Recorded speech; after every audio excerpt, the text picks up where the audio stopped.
Hello and welcome to the Career Relaunch Summit Live.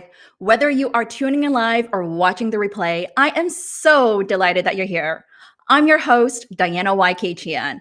I want to hear from you. Drop in the comment, where are you from? What are you excited about learning? And I want to hear from you. Are you watching this on LinkedIn, on YouTube, or on Facebook?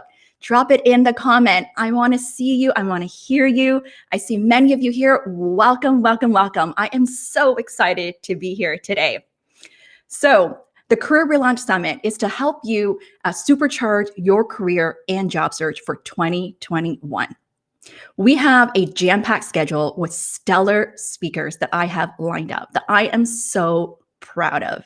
These are people who I admire and respect, who I got to know over this year on LinkedIn, that I have developed relationships with.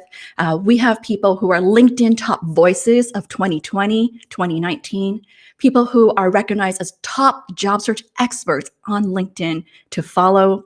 We have best-selling authors, content creators who have a solid following on LinkedIn, YouTube, TikTok, Facebook. I am so proud of them.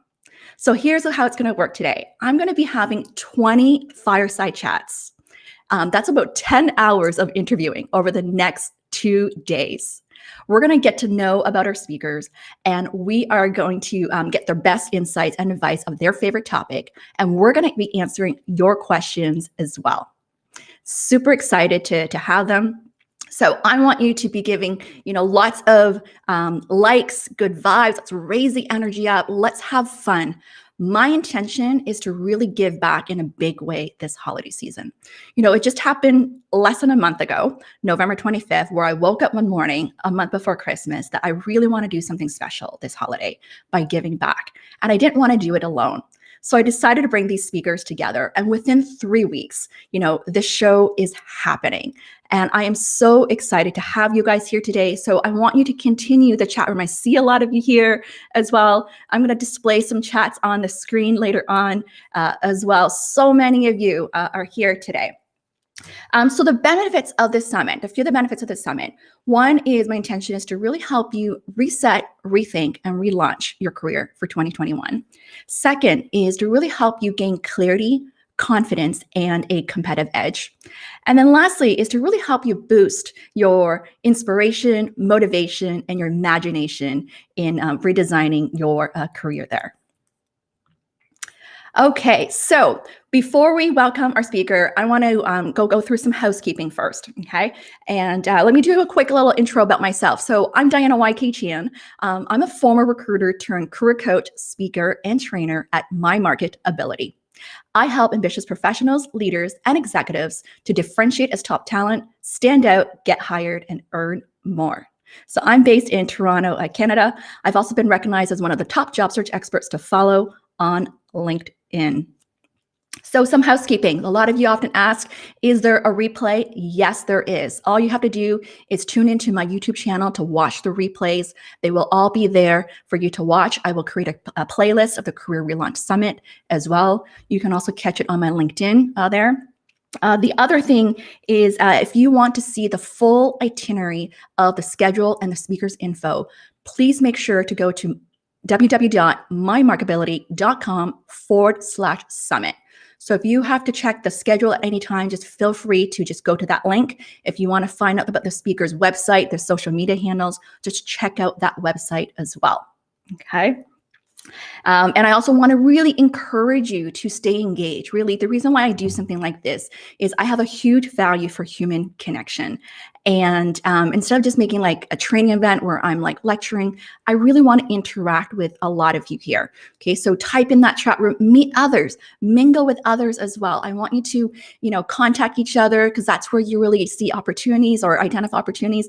I see some speakers here. Hi, John. Hi, Seema. Great to see you guys here. What else I want to say? The other thing is, I want to, I said, is to show appreciation for the guests, give them the like, give them the round of applause at the end as well. Let's raise that energy up there. Another thing, I just want to do a quick special shout out as well. I want to give a special shout out behind the scenes for my husband, Carson, who is also helping me to display, the captions here in the chat. I also have my dear friend Simrat, who will also be moderating the chat room throughout the day to engage with you guys. So let's have some fun. All right, so without further ado, are you guys ready for our first amazing speaker? Sho Dewan, all the way from Hong Kong, is going to come on to talk to me live in just about a minute. It's almost 11 p.m. his time, and I'm so excited to have him. You guys ready? Are you guys ready? Let's give some emojis, some clap here before I welcome him here. Let's go. Let's go. All right. Let me go welcome Sho on the show here to kick things off. Hi, Sho. Welcome to the Career Relaunch Summit. How's it going, Diana? It's so nice to finally see you.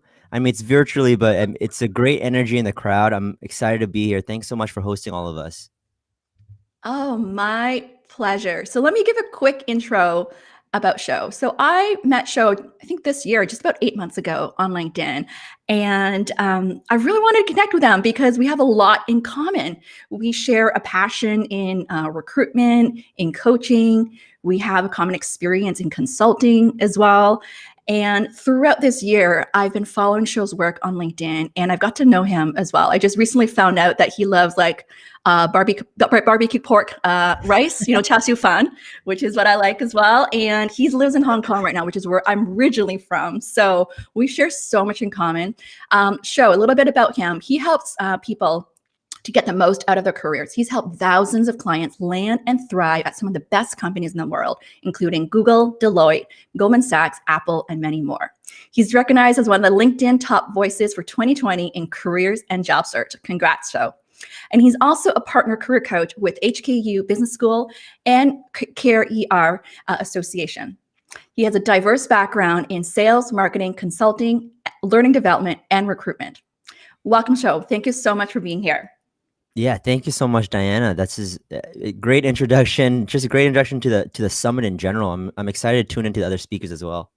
Yeah, absolutely. So we're going to kick things off. We want to get to know you. We're going to do some rapid fire questions. So my first question is, what's one thing most people don't know about you? Oh, that's a good one. Well, I know a lot of people know that I'm based here in Hong Kong, and a lot of people know that I'm actually originally from California, but I was actually born in Bangladesh. So I'd probably say that's the one that I bring out for the fun fact for a lot of these things. I was born in a small island in Bangladesh, and I grew up there for a couple of years before moving to California with my family. But a lot of people say, "Oh, you don't really look like it," but that's it's the truth. Yeah. So I don't have any Chinese blood in me here in Hong Kong, but it's still been a great city to live in here. Nice. So I know you're pretty close to your family as well. I've seen some of your posts. I'm really curious to know, what are some of the core values that your parents instilled in you? Oh, that's a good one too. I would say and this kind of goes into a little bit about the career advice that I'll share later, but they never really forced a career on me. I think it was always about finding what I wanted to do and just being the best at it. So that's something that I kind of carried along and share with my clients as well. Yes, there's going to be some things that you feel gravitate towards, but listen to yourself, listen to where your skills are. I think that's what my parents have told me from day one. And it's led me to WorkCap, led me to this summit with you. So it's all worked out so far. Yeah. And what fulfills you? What fulfills me? I think seeing people reach their potential is really big. I work with a lot of clients that come to me and have been out of the game for a little bit. Maybe they've applied to a lot of different places, or they're just getting a lot of rejection emails. And you see this too, Diana. I think once you're at that low point, you don't really see the light at the end of the tunnel. It's like, okay, I'm here and I'm going to be stuck here. So that's probably the most fulfilling thing, when they can make that aha moment. So I'm seeing a lot of chat saying, I, been there too, and that's actually very, very common. So if that's you right now, don't worry. You're gonna get up to, and you're gonna get that to that light. But I think helping my clients find that is probably the most fulfilling thing. Yeah, that's great to hear. So I'm curious to know, like, what's been the biggest lesson learned for you in 2020? It's been a crazy year, right? It's been so it's Yeah. had so many ups and downs. I guess the one of the more positive lights is that it got me to meet lots of people through LinkedIn. Diana, you're one of them. I do think we met at the beginning of the year, just exchange a couple of messages, but I think we've been following each other for a while. At least I connected to you a Yeah. couple of years back. So it's nice to just finally be able to meet virtually. I'd probably say that's been one of the bright spots, but a lesson I'd probably say in the consistency, whether if you're a content creator and just creating posts daily or whatever your cadence is, but also for job seekers, that consistency that you're putting into your Yeah. skills, to what you're looking for, I think that really pays off a lot. That's so true. I can't agree more. Like, I remember when the pandemic started back in March and seeing so many layoffs happening, I really wanted to do something. And within like a week, I decided to run a webinar and had a few hundred people signed up. And since Yeah. then, I committed to doing a webinar at least once a month. And Oh, interestingly, as I was reflecting back this year, I've done close to 50 webinars this year, which is wow. almost like one a week. That's so awesome. Talk about consistency and cadence. I just decided to do it. And then, been listening to my audience, or like they crave a human connection, which is a core value of mine. And they wanted to do and wanted to, connect. And I started even running these virtual networking events where I got to really see people live on camera for them to practice their elevator pitch. That's awesome. So what number is this, Diana? This is about 50. I did 49 or 50. Okay. This is Okay. Nice. You're ending on a good number. Yeah. I'm ending on a strong, with the year. I Yeah, this is love a that. big one. I feel like I can count 10 with this one. I was thinking if I interviewed a speaker once a week, that's like 20 weeks of content. Yeah.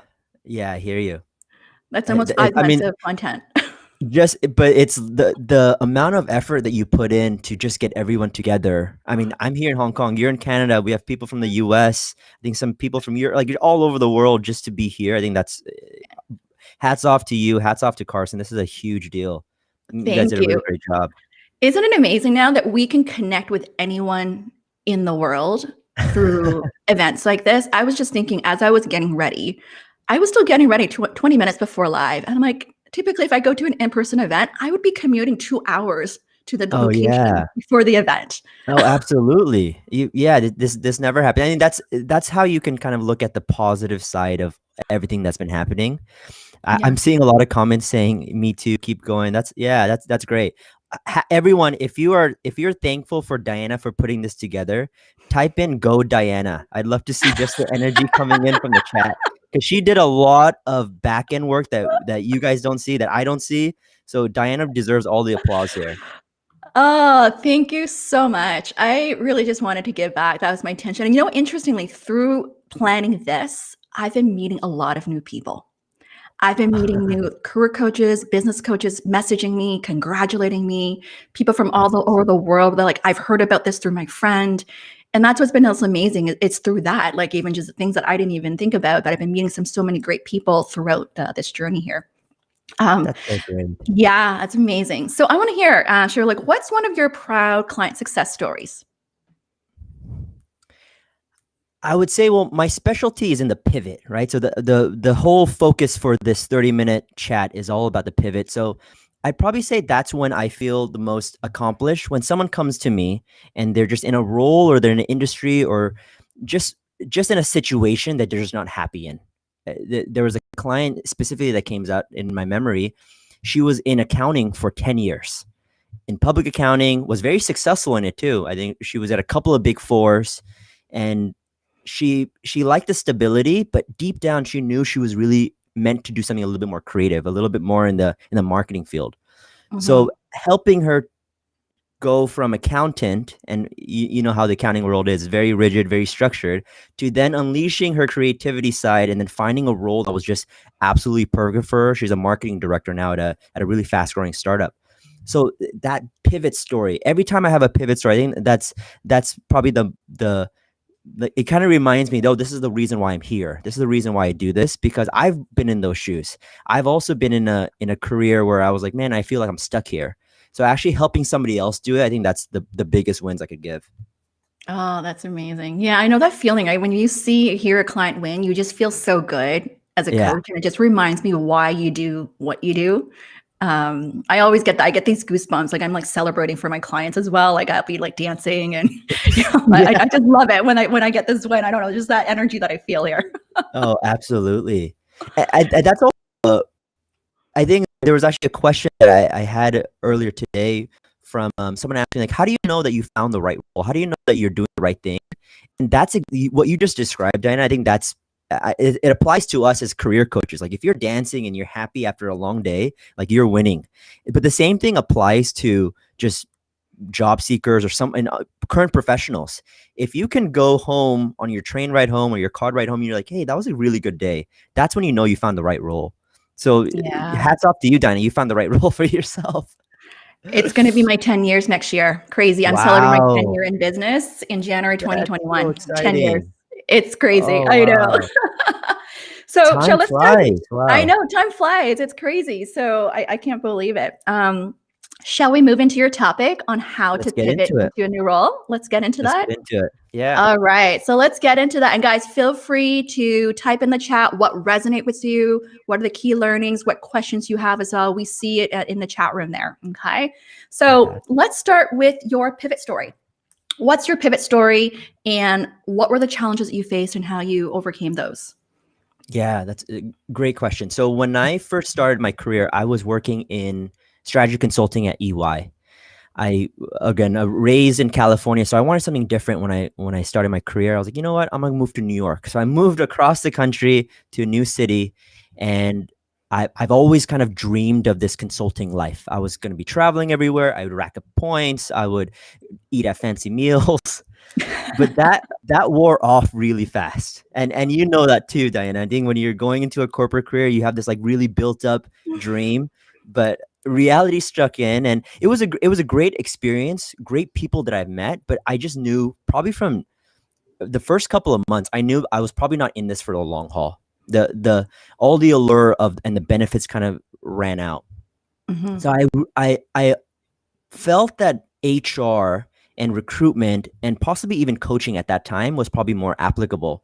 But it was that pivot from consulting into that different field into HR. That was the struggle for me. That was where I was like, oh man, how do I do that? That's what I want. But how do I go from something that's, again, very structured in consulting then to going to very people and soft side, what people consider it in HR? So going through that journey myself, and realizing that there's different tactics that you can do, building relationships, getting referrals, things that a lot of these coaches will talk about in the summit.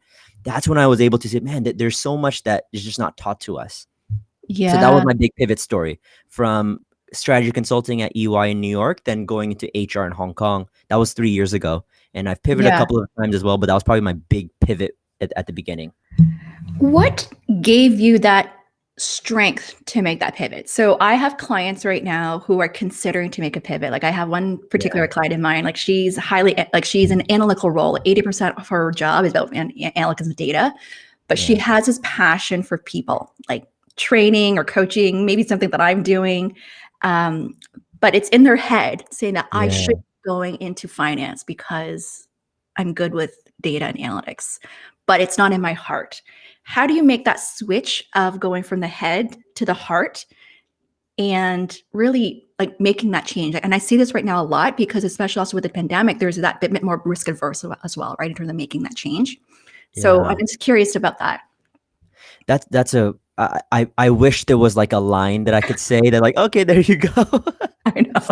That's a great question. One thing I tell my clients, if you don't believe it, it's going to be really hard to convince it to anybody else, let alone the hiring manager or the recruiter. So my first couple of sessions when I'm just working with a client, it's actually really in on that inner stuff. Yeah. What is it that you really want? What kind of career really drives you? What are some skills that you have that maybe you haven't tapped into?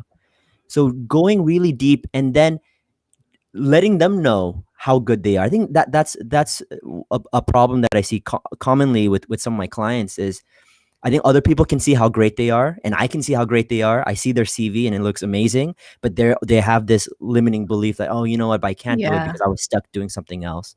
So it's tough, Diana. I wish there was like a magical line I could say and like, hey, there you go. But it just takes time. It takes awareness and just like work at it. Yeah, absolutely. I love, you're right. Like I do a lot of that too, like seeing people's potential and recognizing their value. I always talk about you got to um, recognize your own value, and then you got to believe in your value, and then convey your value. Yeah. It's that journey there, and it has to start from within. And I remember when I want to also make that pivot, like you, from consulting to doing something coaching, my big transformation was I actually went on a personal transformational journey. I went to this warrior camp in California, Oh, and it was one cool. of the most grueling things I've ever done in my life. It was like hardcore, physically intensive type of training that I went for a whole week to really discover the inner what I want to do, which is really motivational speaking. Yeah. And but I had this inner voice that I was not good enough, or have a soft voice. And it was really my tribe, like people I met there, that gave me that push that you are good enough, that you have what it takes, that really made that jump to leave consulting. That's so cool. Diana, didn't you also do Tony Robbins? I did. After I started my Right. business, 2013, with my friend Seema, we did Tony Robbins, and that was life changing. That also took it to the next level in terms of my mindset and taking my business to the next level. Like that was the year, 1 year after I left my full time recruiting role with Google. I did That's that. so cool. I did my Tony Robbins run in a year and a half ago, and that year I felt the same exact thing. It was just a light bulb or something just went Yeah. off. I'm like, okay, I know what I should do now, and it's this. He's so good. Yeah. Yeah. I think what I'm hearing here is at the end of the day, you got to tap into the heart. Hmm. Right? Tony Robbins has a saying, if you're in your head, you're dead. But when you really listen to that inner voice, that wisdom of yours, and you got to trust that and take that leap, that's when you know you are making the right decision. Like yesterday, I was talking to a client. She was telling me all these things she thinks she needs to do. And I'm like, you're analyzing on things that you think you need to do or what people are telling you to do. But then inner, you're telling me this is what you want to do. And I want you to claim that. Like, what are your core desires that you really want? And use that as a guiding compass. That's so key. Absolutely. Yeah. That's something that's common, right? We want to make a decision using logic and using our head, but Yeah. the magic happens when you go a little bit deeper inside yourself and then just go into that part that's you're a little bit scared to uncover. I think that's where the Yeah. magic happens, at least for a lot of my Yeah. clients. So let's go to the next question here is what stops people from pivoting into a role that they want? Yeah. And I'd actually love to hear from the audience too. If you're considering a pivot, type that in. Type in pivot. I just want to see if this topic resonates with a lot of you guys who are listening in. One of the main things I think stopping people is feeling that they can't do it, that they Yeah. can't make that big leap from one career into the other. And I see a lot of pivots coming in, which I is see that too. fantastic, which is fantastic. So it seems there's a lot of people who are looking to pivot into Wow. something new. The key here, guys, I'll give you guys some tips, and we can get into a little bit later. The key here is you have to hone in on your transferable skills. It's not skills that you just make up and you're like, you know what, these are my real skills, and then I can apply that in the new role. It doesn't work like that. But there's probably proof and probably evidence in your past roles that you can actually do the new role that you really want, and you could be really, really good at it too. And those Yeah. things are called transferable skills. So if you really hone in on that and craft the right story, that pivot story, it's going to be a lot easier for you. But if you go in saying, I only have these set of skills and I need these new skills, I need to make that happen, that's really, really tough. That narrative is actually very, Yeah. very key. Yeah, that's such a good point. And I would say transferable skills, and also looking at what you naturally excel at in terms of your strengths of what you're really good at. Right? Looking at those two things will give you clues. And looking at so I like to talk about strengths, interests, and values. Looking at all those things as your guiding compass to help you make that pivot. But what's interesting what you said about transferable skills, and I think about when I made the pivot from consulting to recruiting, and you did something similar. Yeah. And really didn't have that much recruiting experience. Even when I joined Google, I was like the first and only recruiter here in Canada at that time. And I was referred by my friend who from MBA school who recognized that I was always passionate about people. I was always the one volunteering, bringing people together, talking to people, cares about people. So he referred me because of who I am as my character, my passion. Even though I didn't have tons of recruiting experience, I had about the 1 year formal recruiting experience recruiting for like a top MBA school, and that was it.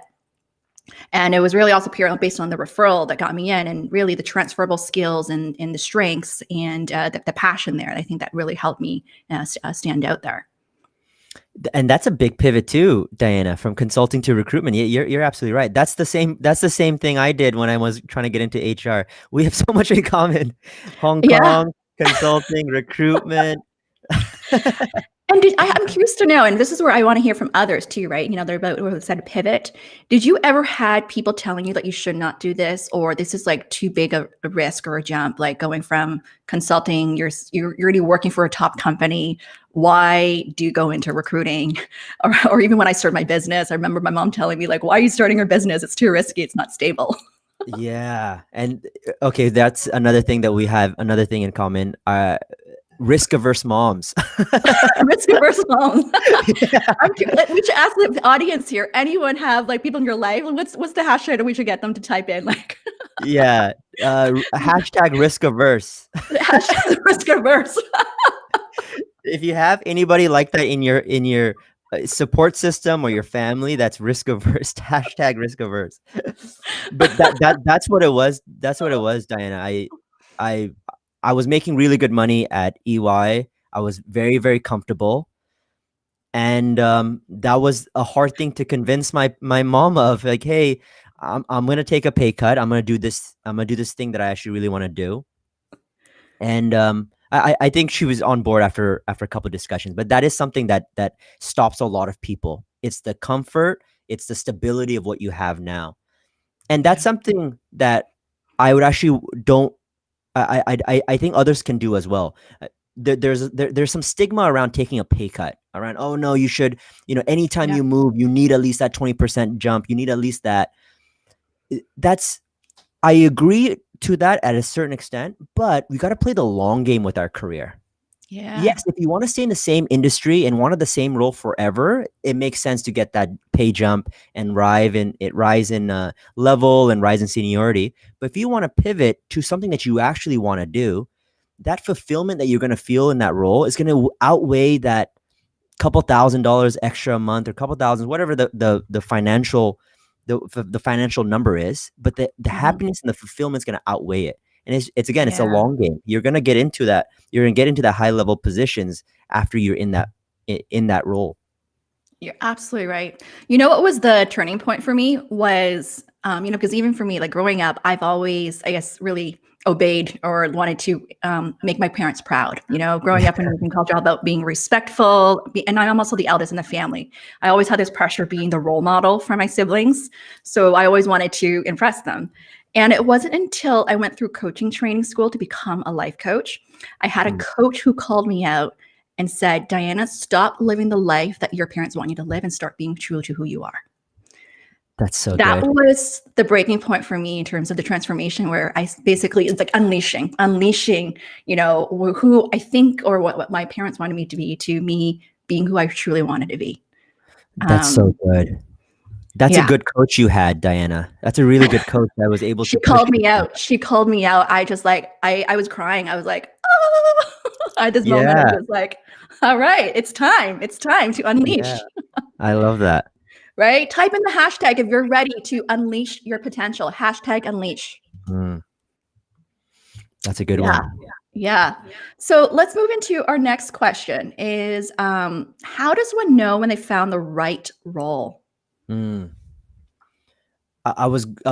were talking about this earlier, how we feel that we found the right role because of how happy we get from our clients' wins and just ending a day on a high note, right? I know, I'm sure all the coaches that you're going to have on today and tomorrow, once you're helping other people and you just feel that fulfillment, you just want to dance. You want to tell the world how happy you are. it doesn't have to be that outlandish to know you found the right role. I'm not saying everybody has to be dancing on a Wednesday night after a long day at work, but I would say look at how you feel when you're on your train ride back home. Because there's a couple of roles I've had. It hasn't always been rainbows and sunshine. In every role that I've had, I've been dancing off the moon. There's been some roles I've had where I'm it's like 6:30 p.m. I'm catching the the commute back home, and it's packed, and there's so many people, and I just want a seat, and I just could feel myself like, man, did I really just spend 9 hours doing that? Yeah. And again, there's going to be those days that happen, but if you have those often for weeks, for months, for years, that should be a signal that you're not in the right role. Yeah. And you should find a role that you don't have those feelings. I know I'm answering the opposite way, right? When you know you don't have the right role, but I think that still applies. Think about how you're feeling after a long day of work. I love it. Are you mentally exhausted, or like, do you feel it's draining you, or is it energy fueling you, right? That you're filling your cup. So there's a question from Elizabeth here that's pretty good here. It's can you talk to people who are older and need to pivot and maintain a career and salary level? That's those who have like that responsibilities, right? With certain level of responsibilities to take care of family or with children. And that's a great one. I would say I would, if Elizabeth was one of my clients and I was talking to her directly, I would tell you to be very, very specific in what you do need to earn to maintain that level. So just be honest with yourself, be honest with your family, maybe even be transparent with them, saying, hey, I'm considering this, and if I do get this, it would probably be a % cut. Or do you think you're okay with it? Are we going to be okay with it? Most times than not, they're going to be so supportive of you. They're going to be so happy that you're actually going for the thing that you're going for. So that would be the first step, is really figuring out, what is my bottom line? What is a level that I feel comfortable with? Again, the pivot can differ. If you're going from a lower paying industry to a higher paying industry, maybe you might even get a salary increase. It doesn't always have to be you're taking a pay cut when you're doing a pivot. But most times, at least from my past experience working with clients, most times clients will want to go into an industry that maybe not as lucrative as the one that they currently have. And that's why it's difficult for them to make that decision. But I think that's number one. Make sure you're clear on what that salary level is. And number two, you could still get a high paying job in a pivot. You don't have to think of it as, I need to take a pay cut, I need to take a drastic pay cut. There's a lot of different tactics that you'll learn later today from a lot of these coaches, is how you can do that. Yeah. And I would say, I'm going to add my 2 cents, is also taking calculated risk, right? Of really being strategic about it. So as an example, like, I had a client a couple of years ago, she pivoted from sales engineer for like about 20 years to becoming a career coach. And it was a long journey. It was about 5 years in the making, meaning she went to get coaching training to get certified, and still in her full-time job. And then she hired me to help her make that pivot, to have the confidence to make that pivot, because it's so different. Sales engineer for 20 years to career coaching. And she basically prepared herself by getting that coaching training, like, the credentials, but also, practice clients, her own side hustle as well. And she knew she didn't want to start her own business. Instead, she wanted to be part of a company to become a career coach. So we positioned herself for that. And we also had to reposition her experience, because her entire resume is about sales engineering. We had to really convey her values and passion for people, right? And eventually, I don't remember what her salary was, but I don't think it was a huge dip. It was about probably like similar, or maybe like 5-10K less or so. But my point here is that it was a long-term planning, a long-term game here, like in terms of making that pivot. And I would say one thing I talk to some of my clients is sometimes you can have a stepping stone, instead of saying that I need to make that big jump from, let's say I have a client right now from project management to becoming a writer. We're like, okay, well, what are those transferable skills? And that could maybe be in product marketing. That could lead into content marketing. That could lead into being a writer. And so it's also finding those stepping stones that could get you to where you eventually want to be. That's such a good point. Yeah, that's such a great point because a lot of clients will say, "Oh, well, I just want this, and I need I there's no way I can go from point A to point B." Yeah, because there's a lot of other point A point 5 or 8.75 before you get to that B. That's a great point there, Diane. Yeah. So I'm actually curious to hear from the audience. If you want to type in hashtag side hustle, any of you have actually experimenting with a side hustle to test out your idea of what you're trying to pivot into. If you have, type in hashtag side hustle here. Right. What are your thoughts on that, Sho, on starting like a side hustle? That's actually what I wanted to mention about Elizabeth. That's a great question by Elizabeth. I want to mention that there's never a cap on how much you can earn. There you can always be doing other things. If you want to be working on the weekends to do something different, you can. If you want to start a side hustle and start a business, you can. So there's nothing really restraining us. It's just what we want to do. What we want to do. So I highly recommend it. I think that's actually what I started off doing when I was doing career coaching. I probably knew I wanted to be a career coach even when I was in my college days. I used to do it as a side hustle. I used to help my friends of friends with their CVs. I used to help them with their interview prep. And Same even here. then, Diana, you too? Yeah. Okay, I we're was the, always we're the the big same sister. person. I was like the big sister to first year students. People always coming to for career advice. I would welcome international students from like China, India, I um, love that. going talking about career advice back in my university days. Yeah.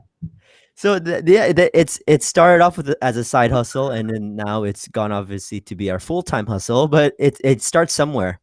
You got to start somewhere, right? And that's the Exactly. thing. You got to start somewhere. So similar to me, I started coaching when I was in recruiting. That's how I started, Mhm. and I started practicing my coaching skills in recruiting. So that's how we get started here. So just to wrap things up, Sho, what's your best advice for people in managing their career or job search in 2021? Yeah, it's exciting. It's exciting. I think 2020 was so many ups and downs. I think 2021 is going to be a really, really big year for the market to bounce back. There's going to be a lot of roles, a lot of new roles too. The best advice for managing the job search, and I would just say stay proactive. Even the people who are in the room right now, I mean, it's a Monday, it's a morning for everybody in Canada. It's evening here in Asia. Just the fact that there's hundreds of people logged on the week before Christmas and learning new things from people who've done it, that already goes to show that you guys are in the right place. So just Yeah. keeping that momentum into the new year, and as you go into it, I'm not going to preach the hustle culture. You don't need to be hustling every day and meeting people left and right just to be successful. That it doesn't work like that. But Yeah. staying consistent and still being proactive while taking your breaks, that's going to be the key. So I would say those proactive and be consistent. Yeah, that's great to hear that. Just maybe real quickly, is how's the job market different in Asia compared to here, North America? This is actually a common question I get from my clients because they always think whatever country they're in, they always think the other one's easier. So my clients in Hong Kong, they're like, "Oh man, I wish I was in the US. I bet it's so many more jobs there." And then I have clients in the US saying, "Oh, I wish I was in Asia. I bet there's so many jobs there." You're not gonna please anybody. You're not gonna please everybody. So you're perfectly okay where you're at. The opportunities are very, very similar. Let me tell you that. I would say just in Asia, the complexity is the language barrier. So even for Mhm. me, before I went full all in on my career coaching from on my work days, I was a candidate. I was looking for a role in HR. I was looking for a role in L&D, and that was one of the main requirements. You need to be speaking three different languages: Mandarin, Cantonese, and English. So that was a hurdle for me and a lot of my other expat friends and clients that I work with, that they don't meet those requirements. There are still other ways to get around it, but the number one thing is, if you show enough value, if you show you're that damn good at the job, they're gonna forget about the requirements. And the same thing goes for non-language requirements too. If you're in the US and there's a requirement for, let's say, 5 years of coding experience, you don't have that 5 years, but you're really, really good at coding, they're gonna overlook that. So the value you bring, the value you show in the interviews, in your networking, in your CV, all that's going to pay off, and they're going to hire you regardless if you checkbox everything. Oh, that's amazing. Thank you so much. Guys, put in the hashtag show here. We want to thank him for his time. I want to thank you for being here. I'm so glad we made this happen. I know I'm it's so so late happy. for you, but this is amazing. I love that you kicked off the show with me on about your pivot story and giving advice. So guys, make sure to follow Sho. He at his website, workhap.com. Follow him on LinkedIn, Instagram, and Facebook. He gives really good advice like on LinkedIn. And honestly, I learned so much about him just reading through his posts this past year. Like I love that you bring in that personal story. You bring us onto your journey here. So that's why like you and I really connected, even though this is our first time meeting online. Officially our first time talking live together. We've had the same path. We've done so many different things and similar things to the same way. So really great to connect, Diana. Thank you so much for having me and the rest of all the coaches for today and tomorrow. I'll tune in for some of them after I wake up tomorrow. Amazing. So yes. I'm Get really some looking sleep. forward to it. Happy holidays. Okay. Bye everyone. Thanks for welcoming me. Take care. Awesome. All right, I'm going to show you a quick 1 minute outro video, and then we're going to welcome Dr. John Tam here in 1 minute.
All right, welcome back to the Career Relaunch Summit. I am so delighted you're here. I'm your host, Diana YK Chian. So in this next session, I'm going to be talking to Dr. John Tam. So let's welcome him to the show.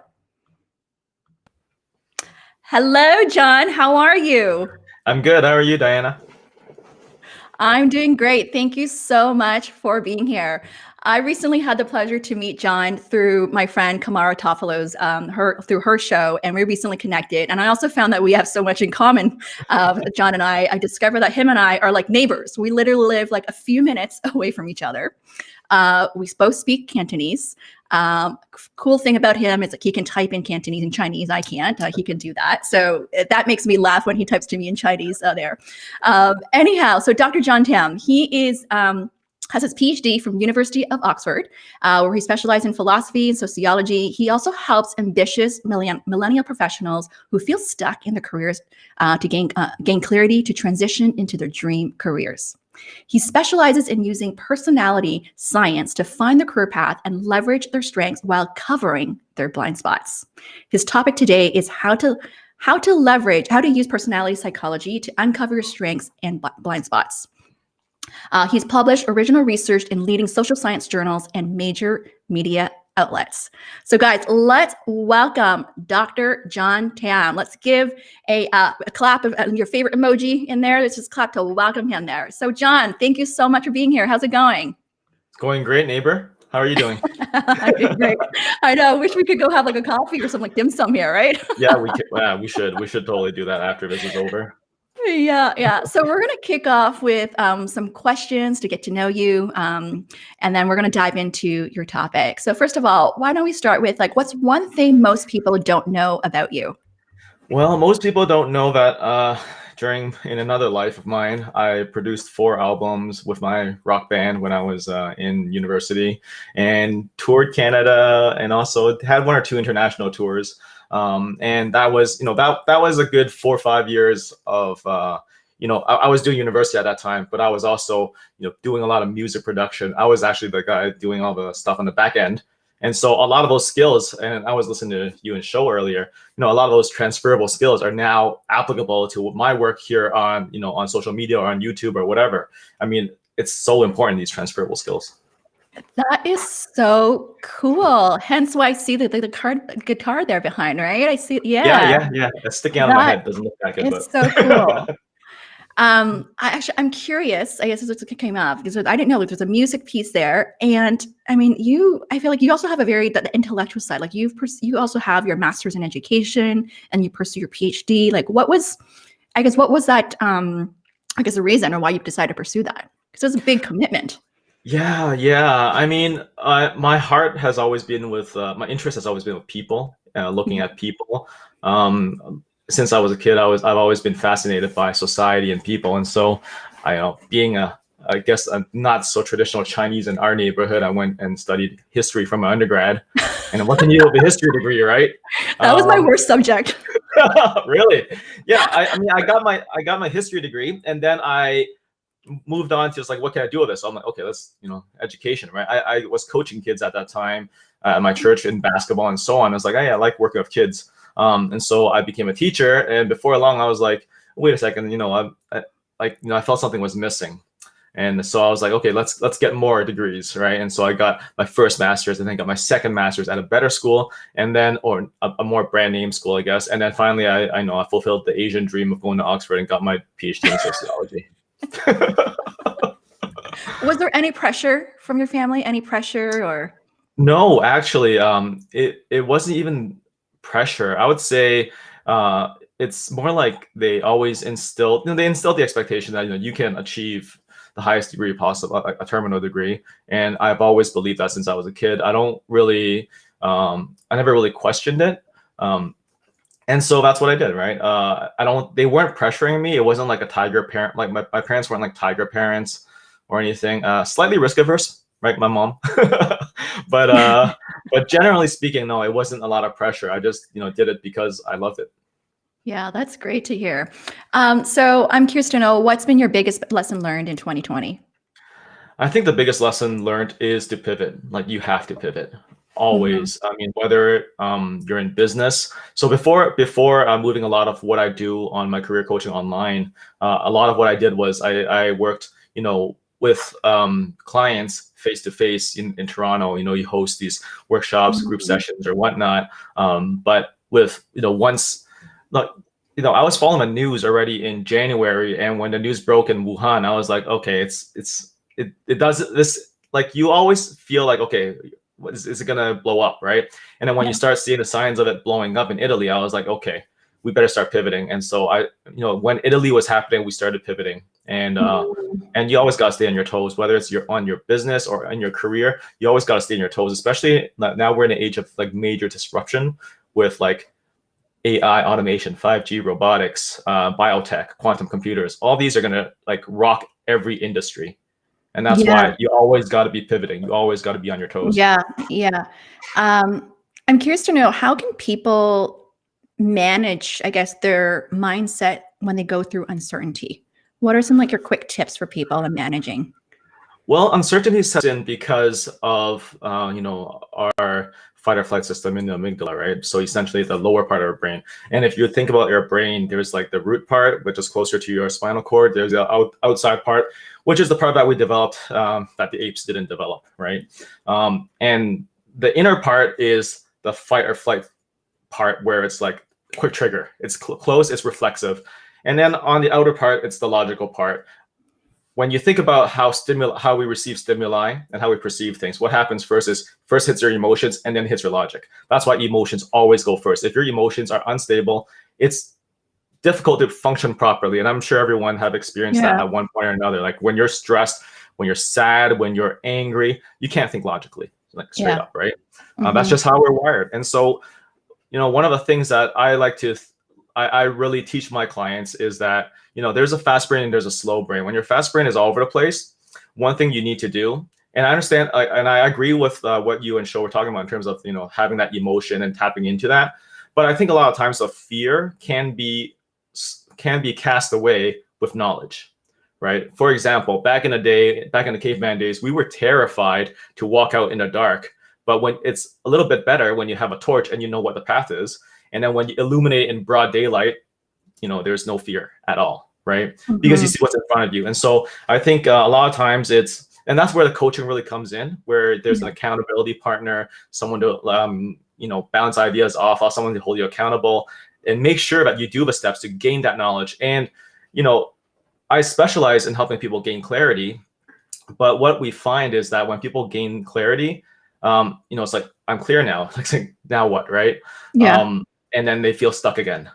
So what really, the momentum really begins to build once you gain that knowledge, once you do the exploration, once you do the research, once you do the networking, and you're like, oh, wait a second, it's really possible to make this pivot, to make this transition. So I'd say cast fear out with knowledge. Oh, I love that. Cast the fear with knowledge, and then take massive action. Yeah, action is key. Take action. Action is key. I'm really big on action there. So let's move into your topic on how to use personality psychology to uncover your strengths and blind spots. First of all, let's first start off with, what is personality psychology?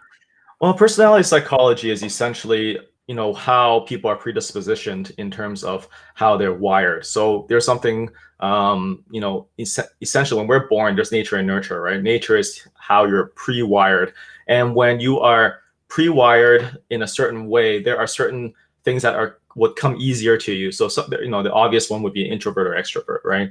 And nowadays with personality psychology, what is the golden standard now is the big 5 personality traits. It's not even a discussion. If you go on Google Scholar right now and you search big 5 personality traits, you'll find like 8 million results in terms of citations and publications. If you search something like MBTI or DISC, I'm not throwing shade at, I kind of am. But if you look at MBTI or DISC or any others, theoretical framework for personality psychology, there's like 10,000, 20,000. So it's not even it's not even like comparable in terms of the amount of research behind personality psychology. And the gold standard is the big 5 personality traits, which is, follow the acronym OCEAN. O stands for openness to experience, C for conscientiousness, E for extroversion, A for agreeableness, and N for neuroticism. And pretty much every one of us has a personality trait, which is on a continuum, not a type, where it's, where you are relative to everyone else, either more introverted or slightly more extroverted or whatnot, right? Yeah. I'm curious to hear from the audience. Have you guys taken any personality test? Type in #personality. So I'm curious to know, is there a perfect personality? Well, that's an interesting question, because when we look at personality and you're talking about perfection, what does it mean to be perfect, right? And so it depends on the objective, what you're trying to achieve. And personality, just like our physical attributes, evolved with humans for a reason. So for example, trait neuroticism is basically your ability to withstand stress and anxiety and so on, right? And it's also related to your negative emotionality. And so one of the things about personality is that, well, when you're neurotic, if someone is high in neuroticism, yes, they will come across as slightly more moody, perhaps more unstable in terms of their emotionality. But at the same time, during times of chaos or times of instability, this is what kept people alive, right? You know how some people have a hair trigger reaction to certain stimuli, right? You see something that's like, oh, it's like, and some people are like, what just happened? It's like the reaction is quite different. And so when we're talking about perfect personality, every situation, we all develop their personality traits to adapt to different situations. Some people, if you're an extrovert, right? Even animals have personality traits. So if you're an extroverted bird during times of, during the ice age, for example, an extroverted bird would fly further out and look for more food because they're more positive. They're also, they want to find stuff. But introverted, but they may not find anything. They may die off. Introverted birds, on the other hand, may stay on their tree and like, okay, I'm going to stay in my area and wait it out. I'm familiar with this area. There's no predators. Maybe it'll blow over, and sometimes it does blow over, and then they also survive. Therefore, both sides of these personality traits are transmitted through generations and evolution. That's great to hear. So how can one use personality psychology to really understand themselves better by understanding their strengths and their blind spots?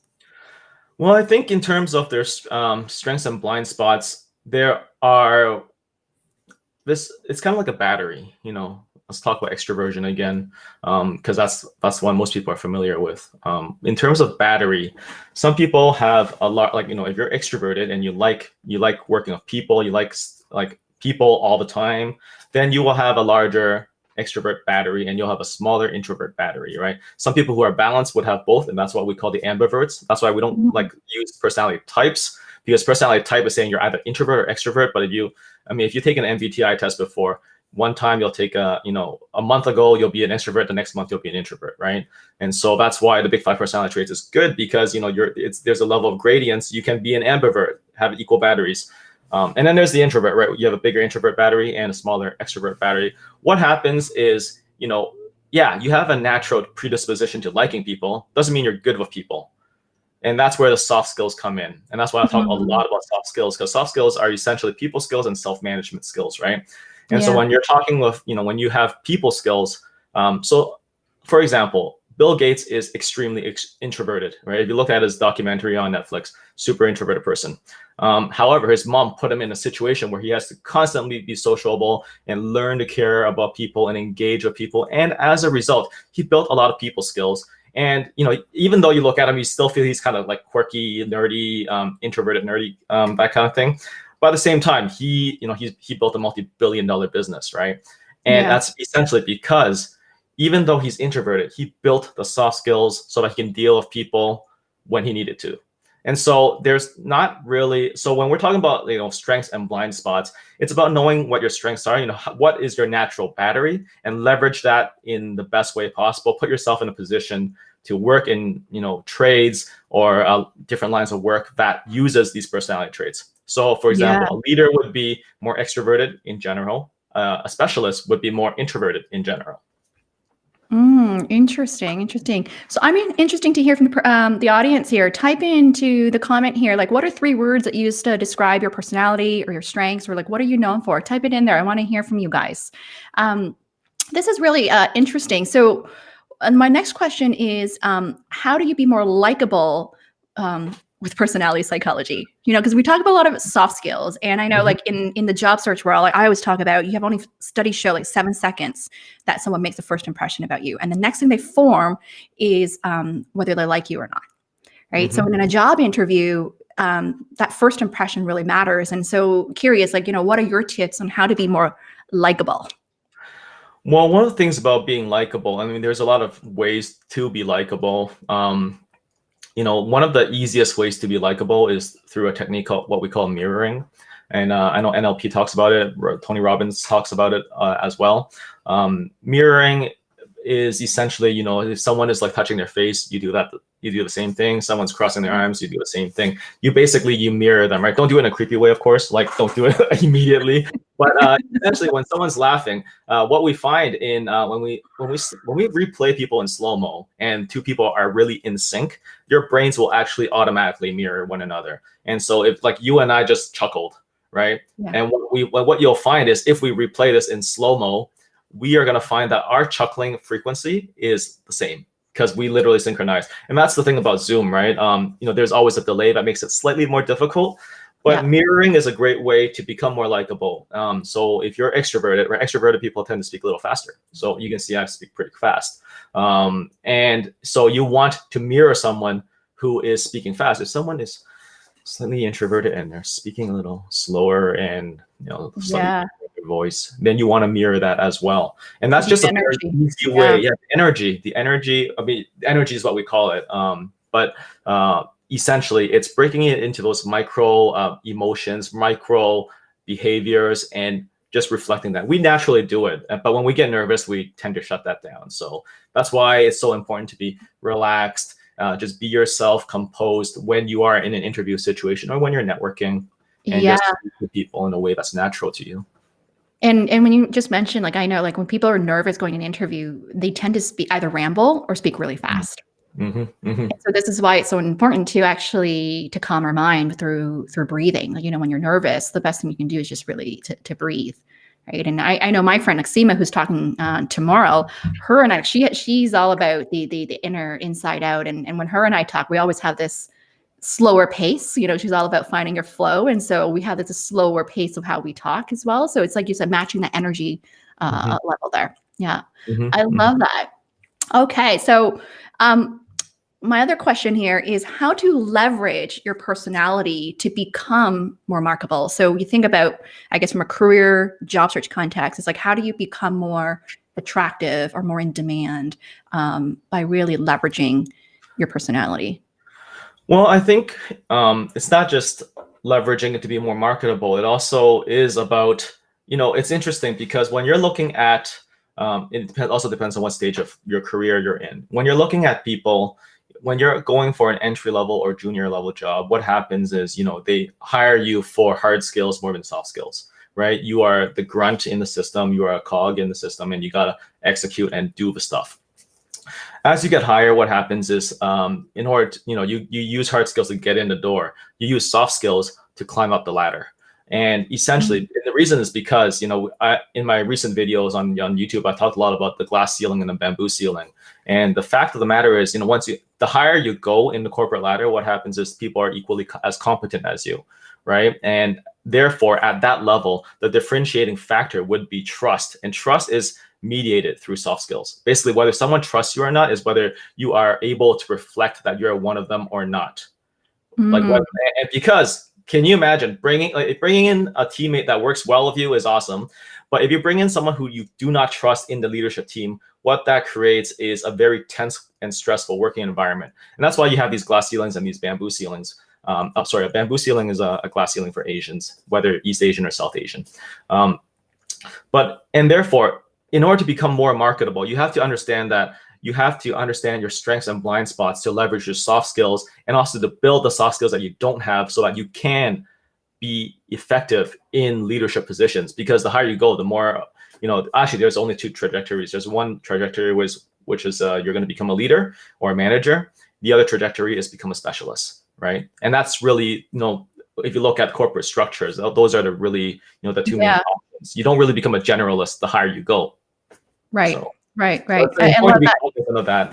Yeah, I love that insight. Like when you first start, you get hired in through like your hard skills, and as you climb the ladder is through your soft skills and the importance of building trust, and hence why like leadership is so important, and even why I saw a post today too, like, and also like why like the coaching industry is booming right now. It's growing. I saw a post from Joshua Miller from one of our speakers.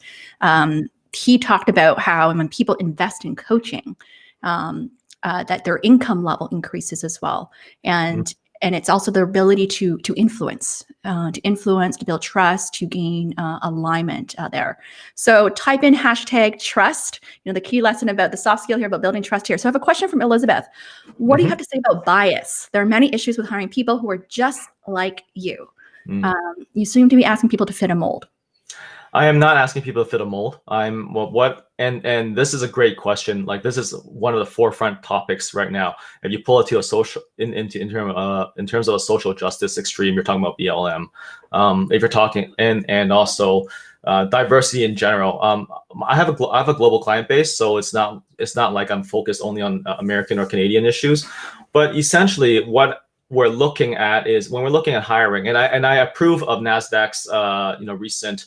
They pushed out a recent initiative in terms of proposal, in terms of meeting certain diversity quotas and so on. I think there is some merit to that. I approve in that direction. However, at the same time, these are private companies, and they have the right and autonomy to function the way that they want. However, I'm gonna have a lot of howevers.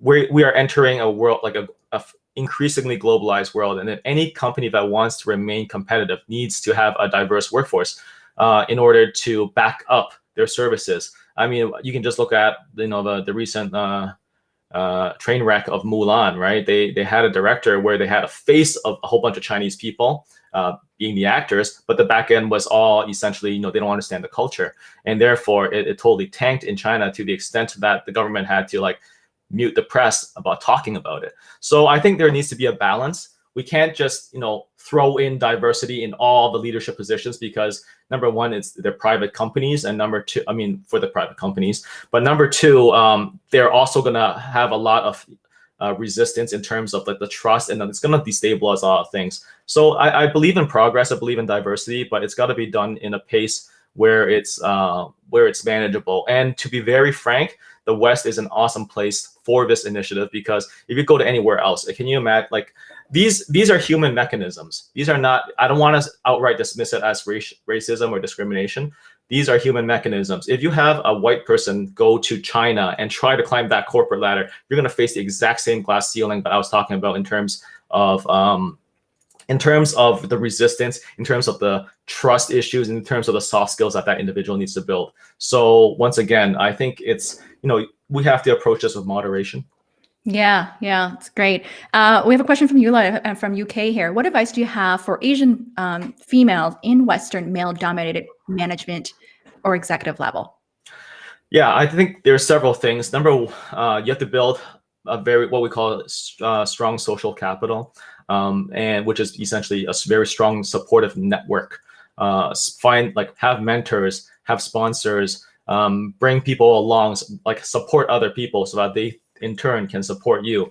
It's really about, so that's one aspect of it. Another thing is to build that cultural capital, learn the language and the signals, and so that you're able to mirror what the leadership of that respective company that you're at, what are common signs that they show. But at the same time, you have to understand, like, you have to hold your ground and also leverage your diversity as a tool as well. So it's a tenuous balance, and that's why I think finding mentors is probably the best advice. Because these are people who have navigated the same thing, and they're able to tell you what's the best thing to do in that specific culture. Working with a career coach is awesome, right? We're able to help you, do a lot of things, and people who invest in themselves also pay attention. However, at the end of the day, for your specific environment, I'll always say the mentor is the way to go. Yeah, #mentor. Type in the comment there, #mentor and #diversity. Awesome. So to wrap up, my final question is, what's your best advice in managing a career job search for 2021? My best advice is this is the best time to do a pivot if you are thinking about doing a pivot. The reason is because you have the natural excuse of COVID. I mean, not since 2008 have you had the opportunity to just explain a job gap on your resume, just like it was 2020, right? And then that explains away your gap. So if you're planning to do a pivot, now is a great time to do it. There's a lot of disruption. Companies are restructuring. The gates are closed, right? The gates are generally closed. I don't want to say they're all closed for hiring, but the gates, once the vaccines, it's rolling out already. But once everything's beginning to start opening, the floodgates are going to open for the hiring. And what you want to do right now is position yourself so that you are first in line. So get those informational interviews going, start networking, start building those hard skills and getting the certifications to make that pivot that you want, so that when the floodgates open, you are first in line. Yeah, that is awesome. Yeah, we talk about that, building that strong network. That is so key. We have time for one more question. Someone asked, how do you find the right career coach? Oh, can I chime in on this one? Sure, for sure.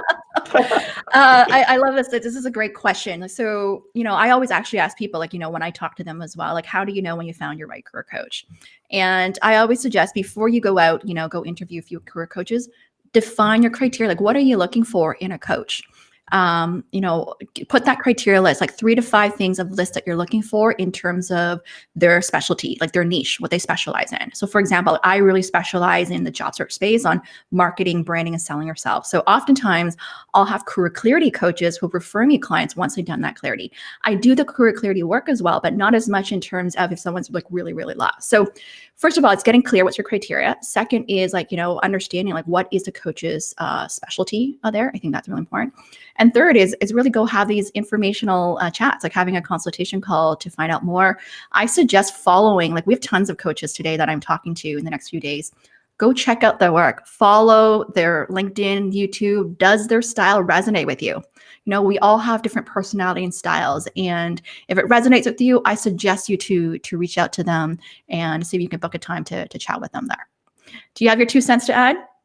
No, I think you just hit the nail on the head. Every coach, not all career coaches have the same specialty, and find the right one for you that you can really resonate with, that you can trust, and that has a system that works for you, because our approaches are all very different as well. Yes. Yeah. You got to find what that works for you. Because at the end of the day, your coach gets to know you pretty well. You have to have that trust. Going back, like, do you trust your coach? Right? Like I get to know my clients really, really well. So you have to feel like, can you trust them? Can you be open and vulnerable with them? Right? Can you trust them to help you achieve your goals there? So thank you so much, Dr. John Tam, for being with us today. So guys, make sure to go check out his work at drjohntam.com. You can also get a free personality test. Go check him out on his LinkedIn, his YouTube channel as well. I know John has his weekly also live shows and videos. He's also on Facebook and Twitter. So please drop an emoji, type in hashtag Dr. John Tam to show our appreciation for him, to thank him for his time and his insights. So thank you so much. Happy holidays. And I can't wait to eventually meet you in person. Yeah. Happy holidays. All right. Thank you, guys. So I'm going to have an outro video in 1 minute, and we're going to welcome our next speaker, Jess Smith. Cheers.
Welcome back to the Career Relaunch Summit. I'm so delighted you're here. I'm your host, Diana YK Chan. So next up, I have my friend, Jess Smith here, who's here to talk to us the benefits of career clarity. Hi, Jess. Welcome. Oh, I can't hear you yet. Can you hear me now? I can. Awesome. Okay, cool. Hi, welcome, welcome. Thank you. I'm so excited to be here. Thank you for having me. And it's so fun because you were on my event in October. Now I get to be part of your event. It's just really fun to get to do this stuff together. So thank you for having me. Oh, my pleasure. So guys, I want to share, I was inspired by Jess a couple months ago when she had her Career Calling Summit, and I was one of her guest speakers. And I was just so impressed with the work she put into and the speakers that she put together. And I was thinking whether I can do something like that, and I knew it's a lot of work. So I want to say thank you for supporting me and inspiring me as well. And Jess and I connected, I think this summer, it was just the summer, through LinkedIn, right? We met online, and your work really resonated with me. Like, we both share that common background as former recruiters. You were in tech as well. And, we just connected. And so I'm really glad that, we became friends this year, like supporting each other in our life and business. And we also share, I know your business coach. I love her work as well. So we have a lot in common. Yes, we do. Yeah. So Jess, a little bit about Jess. So Jess is a career coach after spending about 4 years in the recruiting world and interviewing over 1,000 candidates. Jess noticed that there were a lot of mistakes that job seekers were making and would knock them out of the process. So she was inspired to help others and build deeper relationships with people. Jess started her work in coaching, where her focus is to support job seekers in discovering their calling and landing work that they love by connecting with their inner power. So welcome, Jess. Thank you so much. I'm excited. So why don't we first start off with some questions to get to know you? Can you tell us one thing that most people don't know about you? So one thing that most people don't know about me is that I love being creative. I make dream catchers. I work on yarn weavings. I do ink paintings. And before I got obsessed with starting my business, I was obsessed with all these art projects. I would spend like 12 hours in a weekend working on creative art projects. Oh, that is so cool. So what are you passionate about? I am passionate about personal development. I'm really passionate about learning about myself and figuring out why I operate the way that I do. I'm really passionate about mindset work and learning how to manage my mind, and that has served me really well. So that's something that really gets me excited and lit up about life. Nice.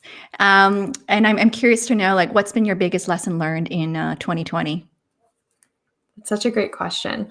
So, my biggest lesson learned for 2020 has been about trust. It's been Mm. about trusting myself, trusting that I am on the right journey, trusting the timing of my journey, and just trusting that the universe is going to bring me everything that I need. So, this year, I'm sure other people have experienced that too, has really just been a lot about trusting that things will come together for me. And even something like this is a practice in trusting that the right thing is going to come out of my mouth when I'm live with you. So, Absolutely. Yeah, like it's trusting. I'm all about that. Like trusting yourself, trusting your intuition, mhm. having faith, right? Having hope, even times like this right now, and it's so difficult that it's really having hope. And this is why I decided to do something like this. Is actually want to give people hope and inspiration. So guys, type in a hashtag hope in the comment room here. So Jess, let's dive into your topic on the benefits of career clarity. I know this is something that you're really passionate about, right? So why don't we start off with why is finding career clarity so important?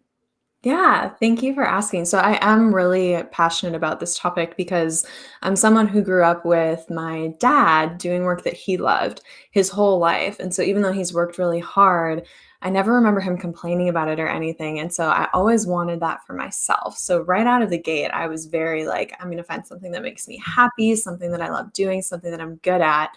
And it was really surprising for me when I ended up in a role that I hated. And so, one of the reasons that I think clarity is so important, especially when you're looking for a job that you love, that makes you happy, is because if you don't know where you're going, how do you expect to get there?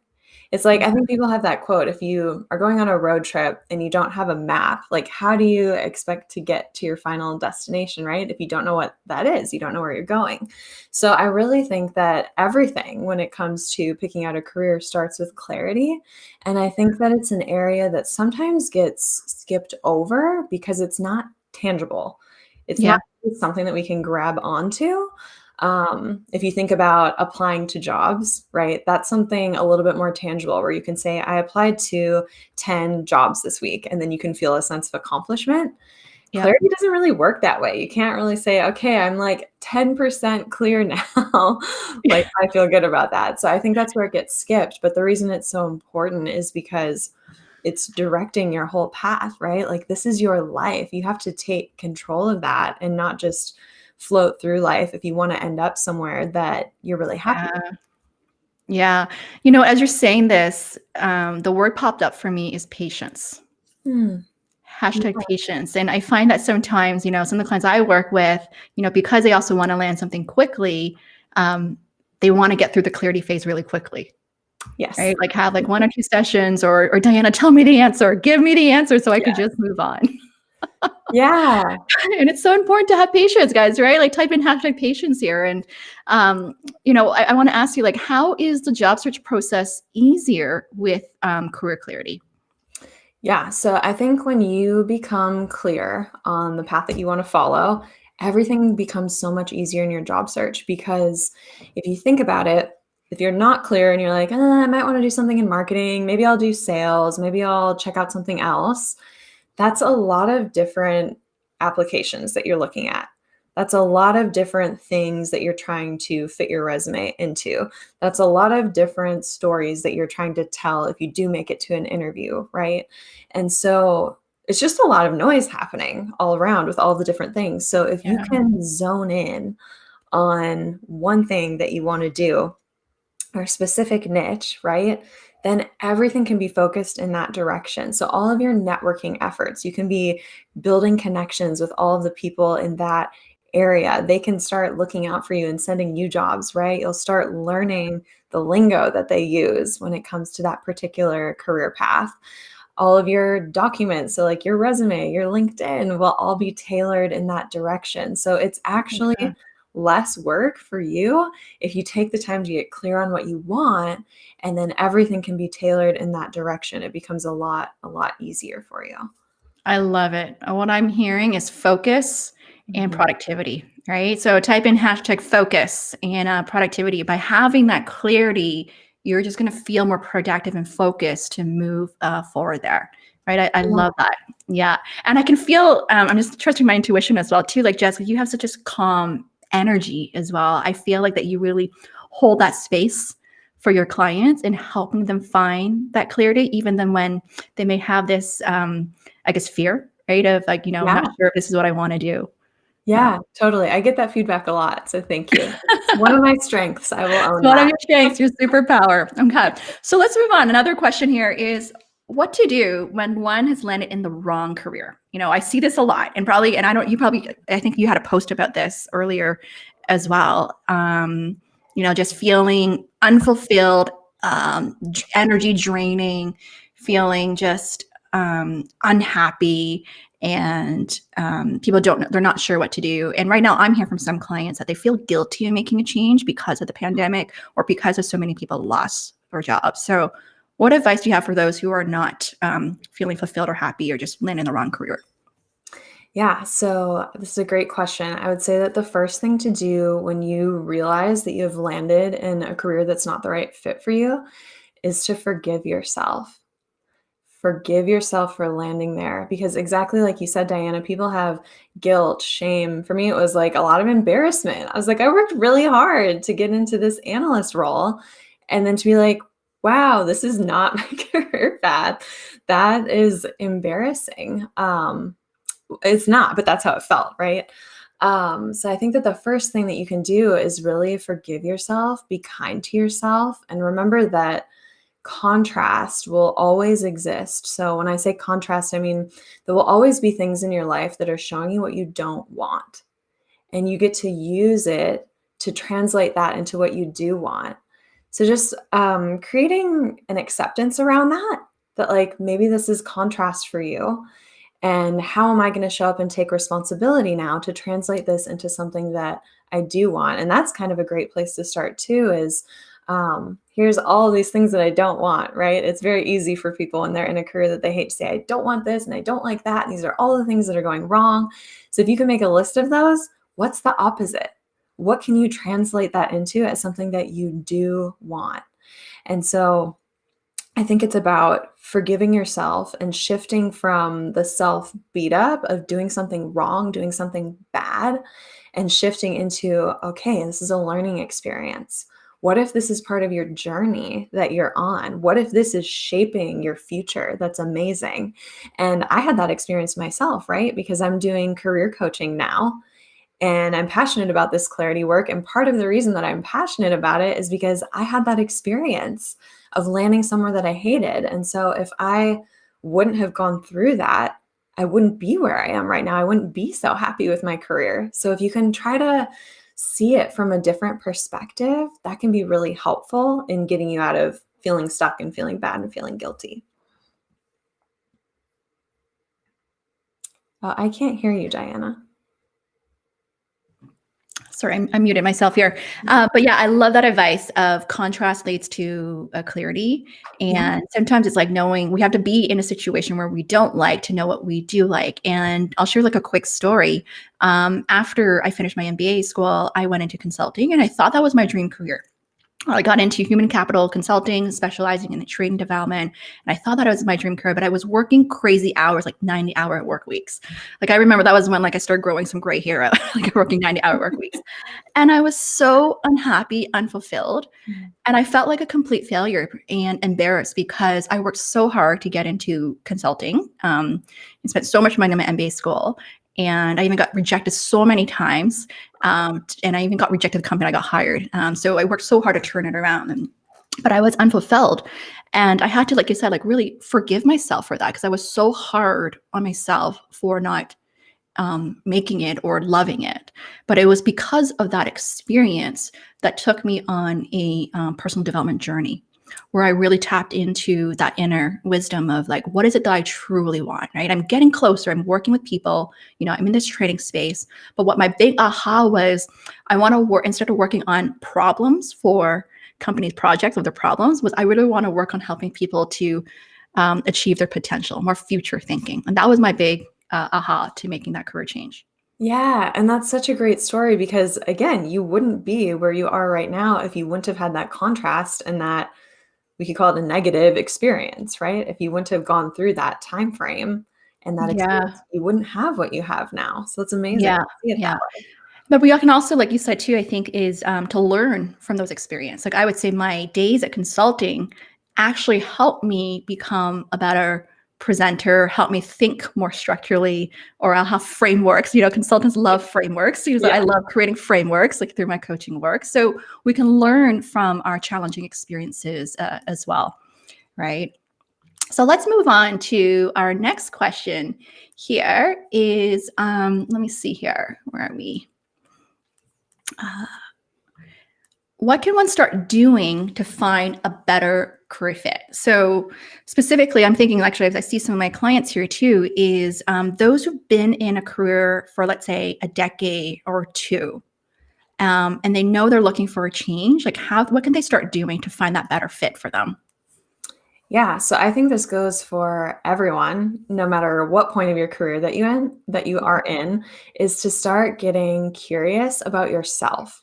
It all starts with us, and this is why I say I help people connect with their inner power. It's like, who are you as a person? What are the things that you like doing?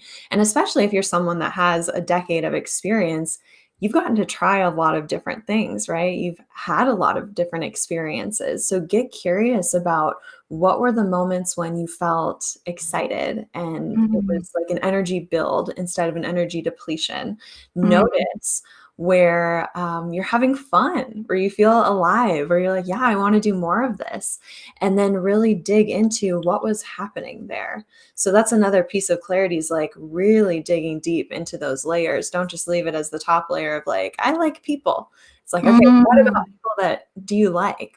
Do you like helping them? Do you like hearing their stories? Like, what about it is that about people that you like?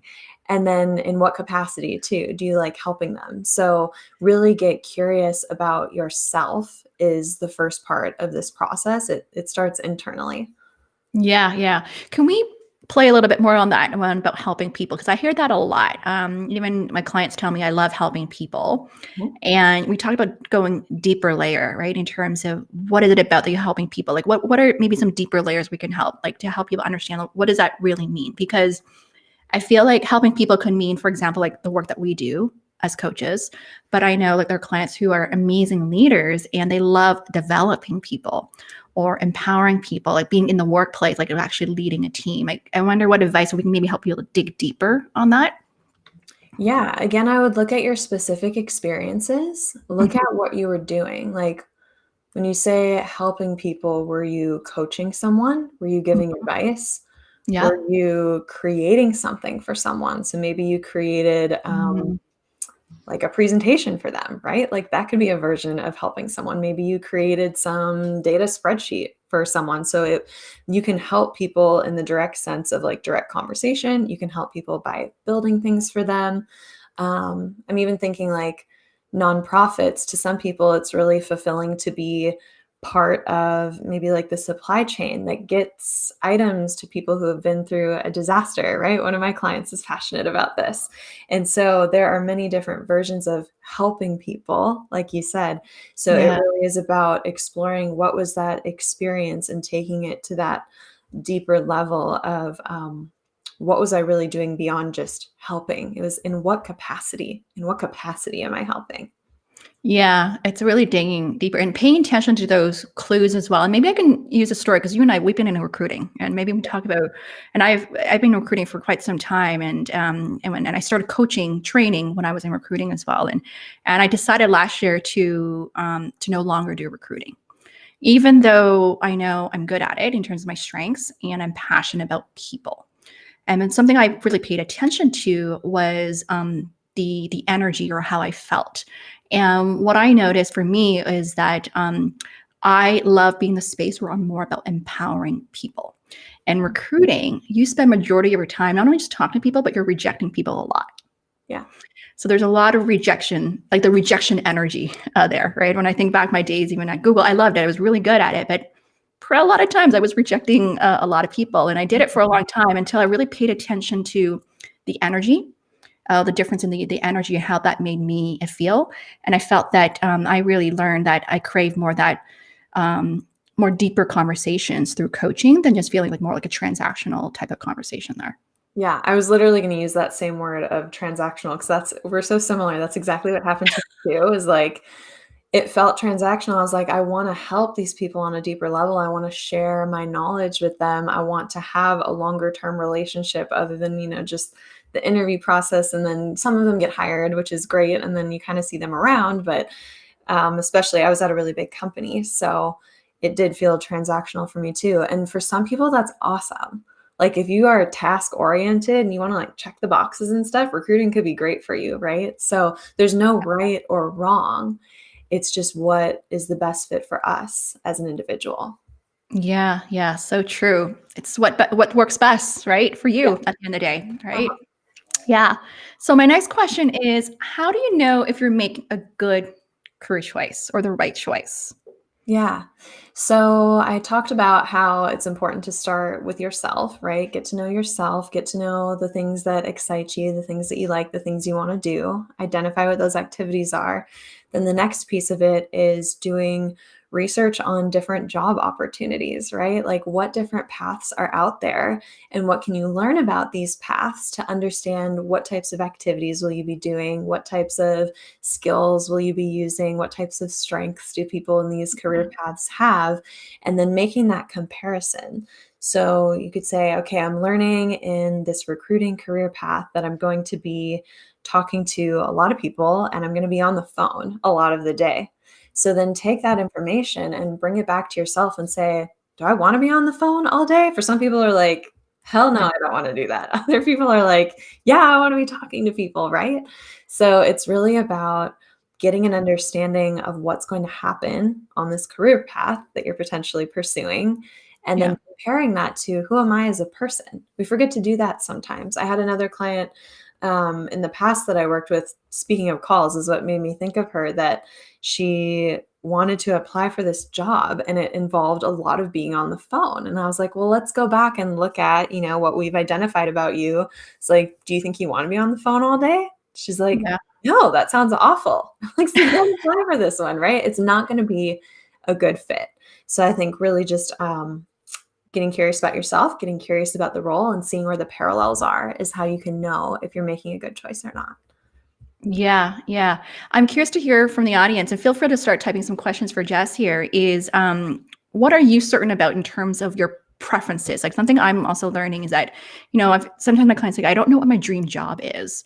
And instead of thinking you have to have that dream job figured out, think about what are you certain about in terms of your preferences, in terms of what you prefer, what you like, what you enjoy, versus thinking I need to have this whole dream job figured out, because that feels so much pressure.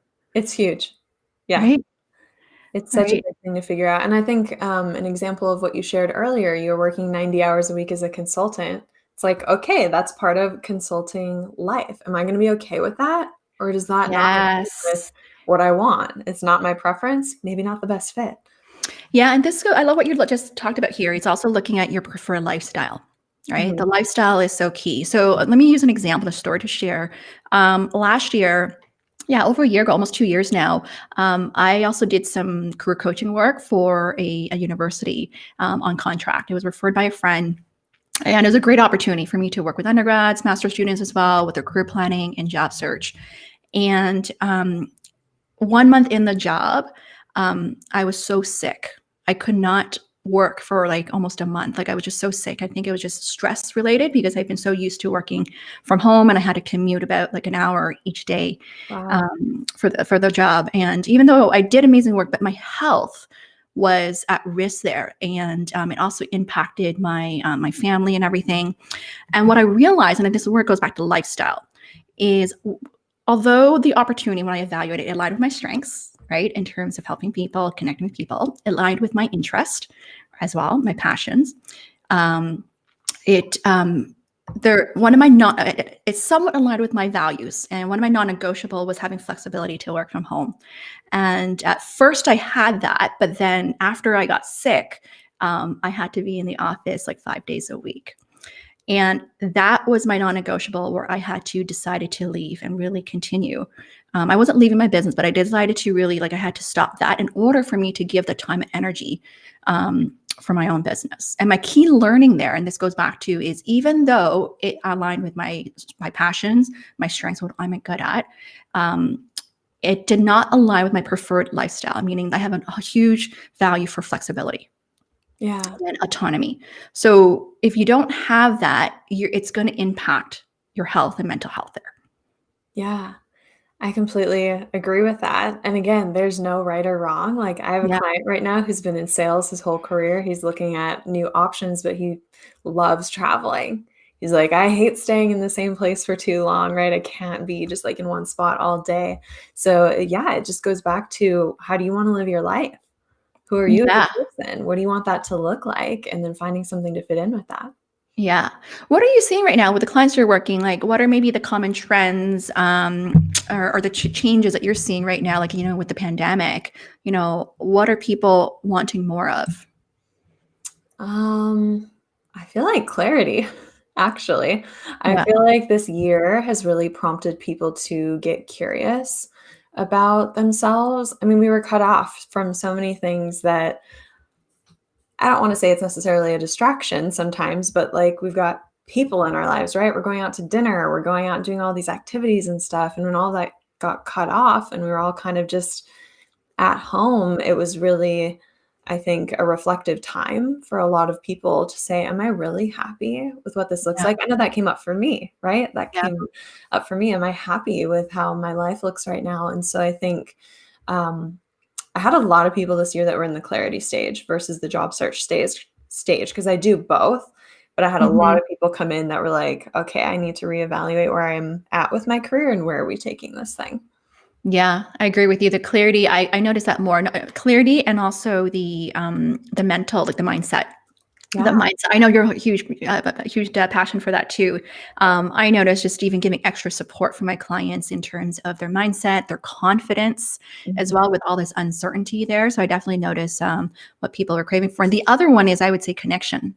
That's a huge one, and I've been seeing is just craving for more of that human connection there in a virtual world. Yeah. Oh my God, Jess, I don't know if you've seen the chat room, but people are been typing in the chat room like #resonate, #dig deeper. I love it. #get clarity. People have just been chiming in here. So this is so great. So my last question for you, Jess, is Maria. You had a client here and clarity with Jess. Just a great session. Yeah. That's great to hear that. Yeah. Clarity is so important. I talk about this as well, like soul searching before job searching. Right. When you have that cleared, the foundation work, everything becomes much easier. Right. From a branding marketing standpoint, you are more convincing, compelling the way you sell yourself when you have clarity. I see this as a coach or when I do mock interviews. If you're not clear, the way you sell yourself is not as compelling or convincing.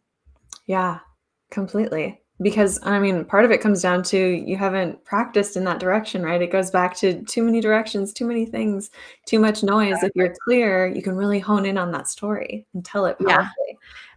I had a client who approached me when he was getting a lot of interviews, not closing. And he was in a space doing analytical type of work, getting a lot of interviews, but not closing.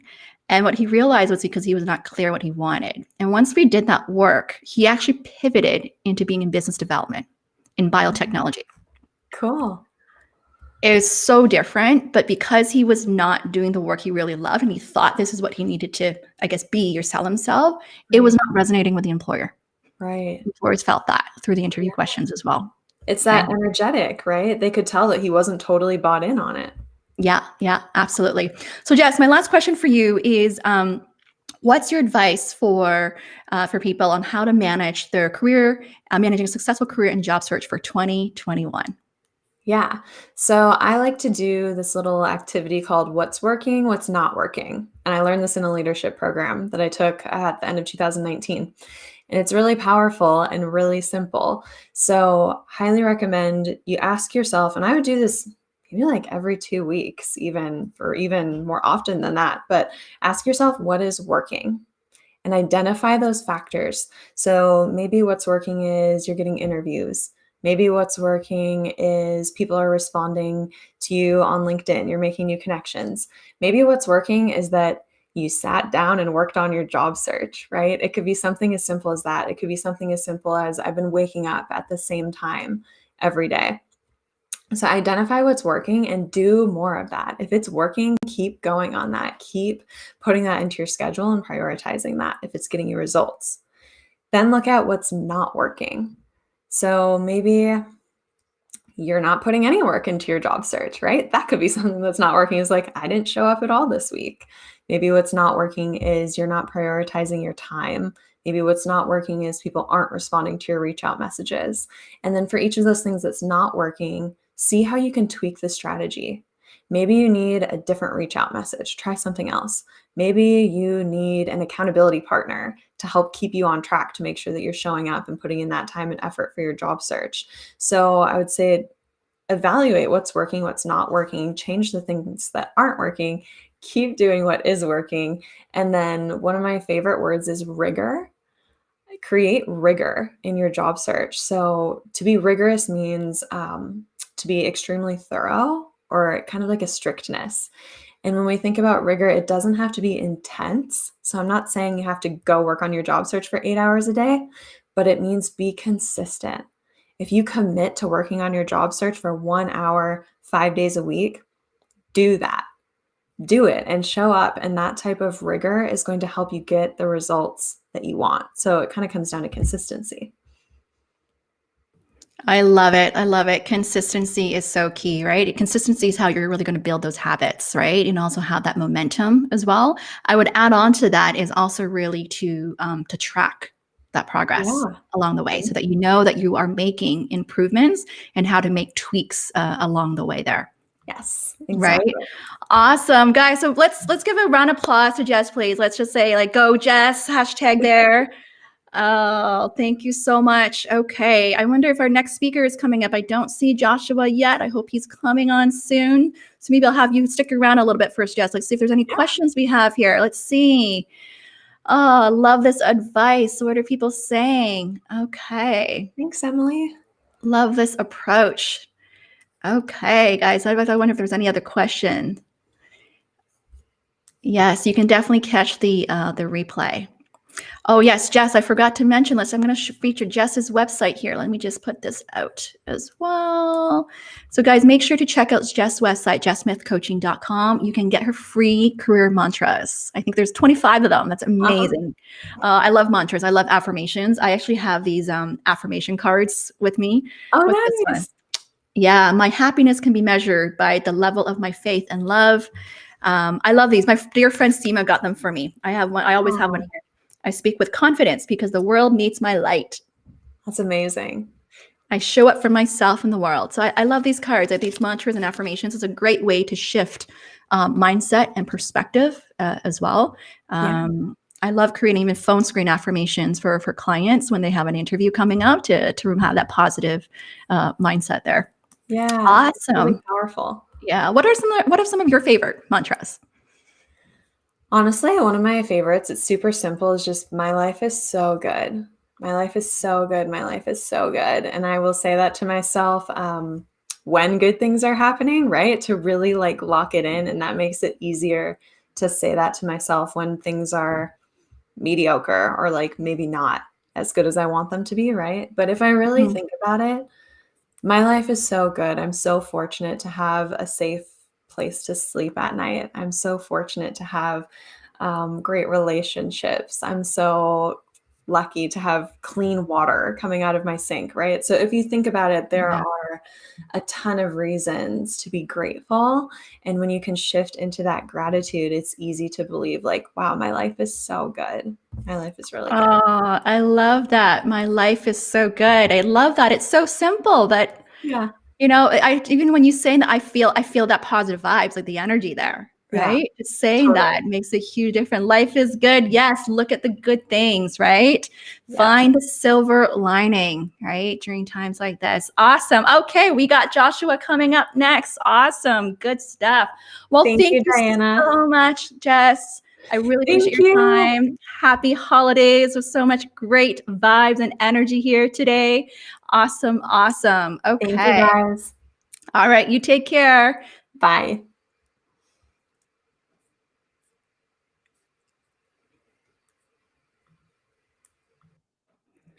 All right. Next up, we are going to welcome Joshua Miller here to come speak with me on the topic of how to future-proof your career, the importance of future-proofing your career right now. So let me welcome Joshua here on stage, guys. So let's give a round of applause to welcome Joshua on stage, guys. Hi, Joshua. How are you? Happy holidays. Happy holidays. Thank you so much for being here. So Of course. Joshua is a master certified executive and personal coach who upskills Fortune 100 emerging and senior leaders mindset, skill set, and performance so that they can lead with purpose. Wow. Joshua is an Amazon best-selling author. I call bullshit, live your life, not someone else's. He's Thank also you. a LinkedIn Learning top course instructor and contributing writer for major industry-related journals like Thrive, Global, and Medium. He's also a TED speaker. So welcome, Joshua. Thank you so much. Thank you for having me. Yeah. It's a good way to end my 2020. So I'm excited to be here. I'm excited to Awesome. deliver value to all the people tuning in. Well, I want to say start off, like I've been following your work for quite some time. I want to say at least a few years. And what I love about your work is it speaks about leadership, life. I feel there's so much wisdom in it. So I really appreciate it. I know you have like a huge following as well. So why don't we start off with what's one thing most people don't know about you? Oh gosh, didn't see that one coming. It's a really good question. I'm going to go with I am fiercely devoted as a husband and as a father to my two kids. No, I don't actually. Let me see something. Can you hear me okay? Yeah, I can. Oh, sorry. I was saying I have an echo on my end. That's all. You're okay. Oh yeah. Yeah, I don't talk much about my private life purposely online, but I love being a father and I love being a husband, and so the commitment that I bring to my clients and to my passion in helping people, I do the same thing in my personal life, and I guess one thing people really don't know about me, I get up at 3:15 every morning. Yeah, that's something that seems to be, people love to talk about. They talk about, oh, tell me about productivity hacks and all this other biohacking, secrets. And I said, look, I can just tell you what I do. And I've always been an early riser. So I typically get more done between 3:30 and 9 a.m. than I do sometimes between 9 and 5. Yeah. Oh, wow. That's amazing to hear. I'm curious in the chat room, if you guys want to type in, if you're an early riser, type in #early riser. Yeah. So I'm curious to know, what are the core values that are important to you and that you also instill in your children? Oh, that's a great question. First and foremost, integrity. As a coach, I believe that the one thing that is most valuable, or I should say invaluable, that nobody can buy or put a price tag on is your word. Really honoring your word and how you show up. And, my kids are 9 and 4. And even with my 4-year-old, we talk about how are you showing up at preschool? How, did you do the right things? And talk about growth mindset. I really believe that integrity is just the foundation for your character. And it's what people are going to notice. So often we talk about how you show up, but I really talk more about, make sure you follow through, because it's not the words. It's not the words that people are going to listen to. They're going to watch what you do. So you have to follow through. And that comes back down to integrity. And that is one of my core values and beliefs. Oh, I love that. Absolutely. #integrity. Follow through. Yes. Type that in, guys. I totally resonate with this here. The other thing is, what fulfills you? Helping people, being of service. It may sound cliche, but I literally fell into coaching and I've not looked back, 21 years as of January. When I can work with an individual, a leader on any level, and they get that aha moment, right? They see a breakthrough in something that they never saw before. Immediately their life gets better. Yeah. And knowing that I had I had a hand in that. I was able to help somebody be a better version of themselves. That is eternally gratifying. and it's one of the things, it's a privilege I get to have as being a coach and working with individuals. So yeah, absolutely. Oh, that's amazing. I totally Yeah. resonate with that.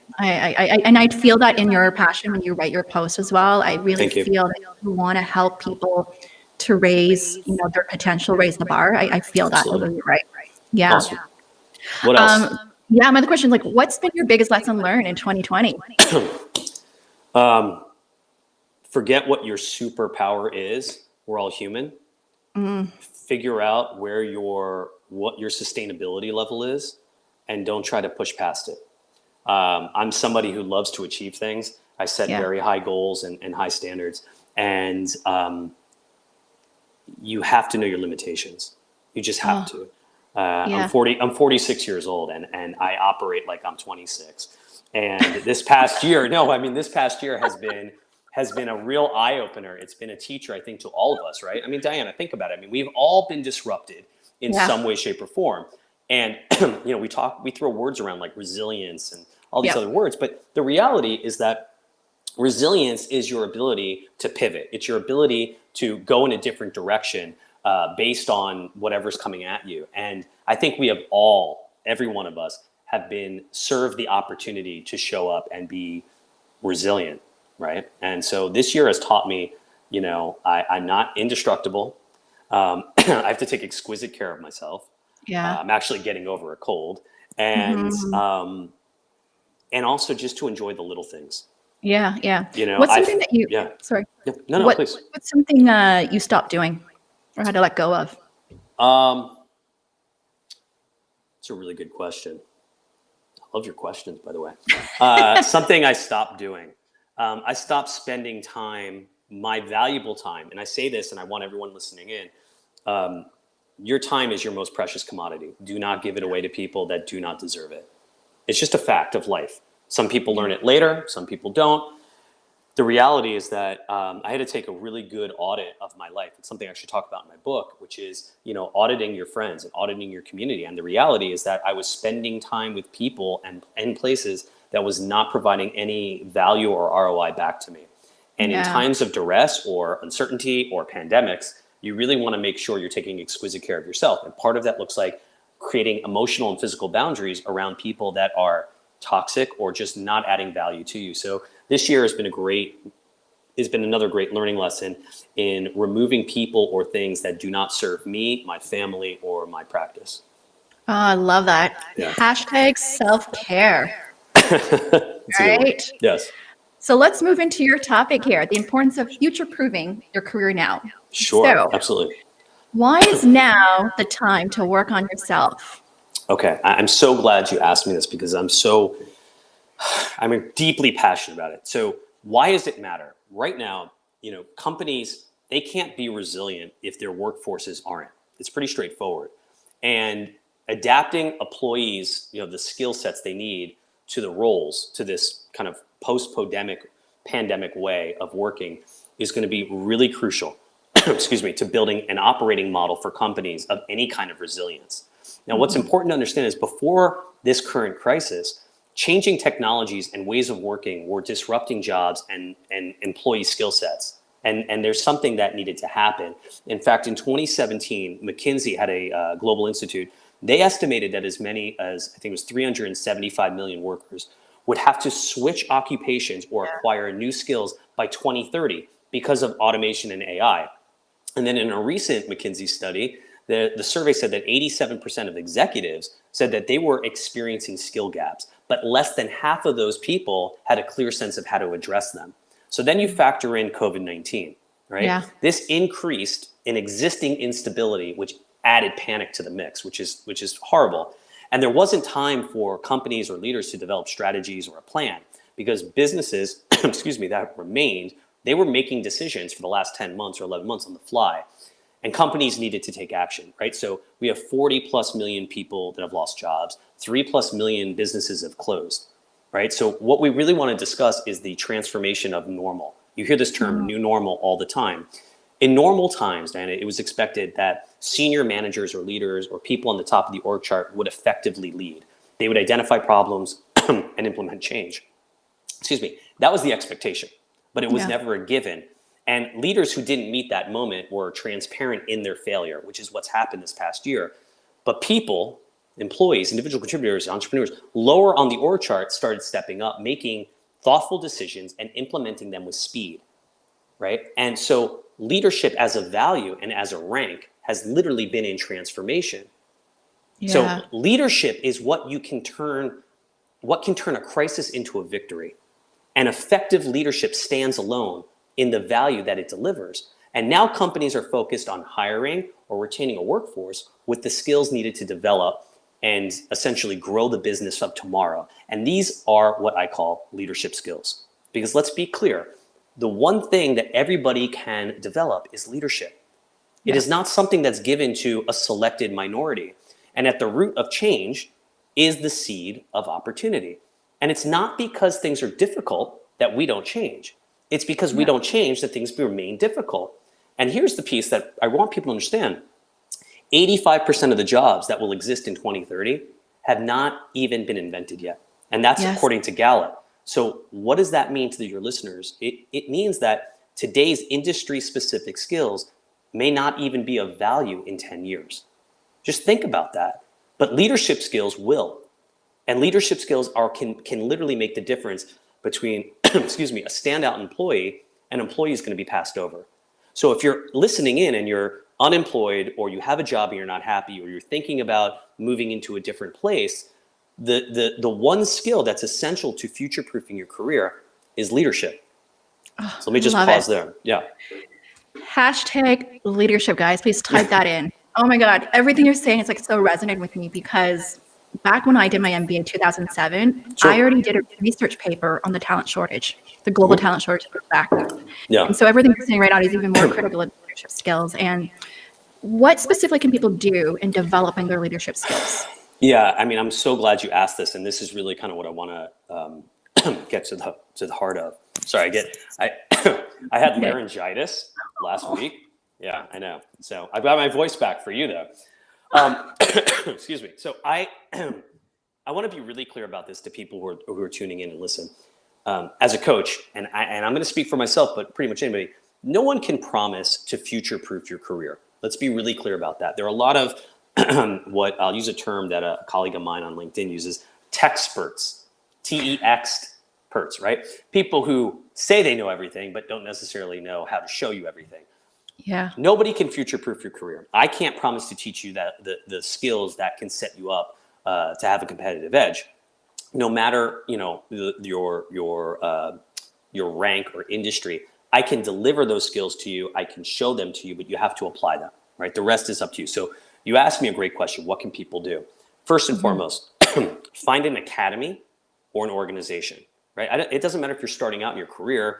Or you're in currently working somewhere, if you have an opportunity to change direction midway, apply for roles at companies that invest in their people's development. I'll say it again. Apply for roles at companies that invest in their people's development. Right now, more than ever, you want to be at a company that is investing in your development. If your company is not doing that, you want to take note of that. Second thing is remain tech savvy. Like push yourself to keep your technical skills current, even if new developments, don't seem directly related to your current job. Now, again, I'm not saying, excuse me, that you should, if you're in marketing, you should learn, JavaScript. Not necessarily. I wouldn't say that to anybody. What I'm saying is that you need to be well-rounded. And I'll talk a little bit more about the skills in a moment. The third thing is develop skills to carry with you. So think about this. To continue your professional development, you need to be learning transferable skills that all employers are going to seek, such as leadership, communication, innovation, et cetera. The fourth thing is to look beyond your local kind of business community, right? So find out about your sector in other territories and other places. Open your mind, right, to new attitudes and techniques. Businesses are operating now more globally, more than ever. And they're more culturally diverse. One of the impacts of these quote unquote new norms from the pandemic is this hybrid model of work from home, right? And most companies have not figured this out. I just want to be really clear. They're all doing what they think they want to do, but nobody knows for sure. The fifth thing, and I'm a big believer in this, keep a success journal. So what is a success journal? So This is literally a journal of the accolades, that you've received. I know I can speak for myself. I like to go and do the next thing, and I rarely pause, take a breath, and acknowledge, what I've accomplished. And I know there are others that do the same. But pandemic or not, you should never nullify the effort, the rewards, or the goals that you achieved. If you said you were going to do something and you did it, honor it. It's incredibly important, right? So keep a journal of it. What have you responsible for? Because employers are going to want to know what you're going to do for them. And it's easier for you to recall your successes and your strengths when you have them both accurate, they're up to date, and they're in front of you. The next thing is to build your professional network, right? You need to be developing relationships.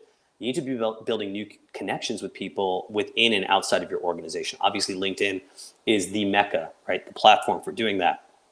And there's best practices on LinkedIn as well. And I'm not going to speak to those today because that's not what I'm here for. But, if you think that you're not getting the value out of your LinkedIn profile or presence, consider that it's time to look at your connections. And similar to what I mentioned before, Diana, about doing an audit of the people in my life of value. If you've got connections that are not active or engaging with you or other people, then it's probably time to remove them and find some new connections. Excuse me. The next thing I talk about is scanning your environment. I mean, this is really important. Follow the trends. Look for the changes. I'm a self-professed book geek. You probably see behind me. I'm reading all the time, magazines and articles and white papers and so on and so forth. You should become a professor of the world that you live in, right? Keep yourself informed.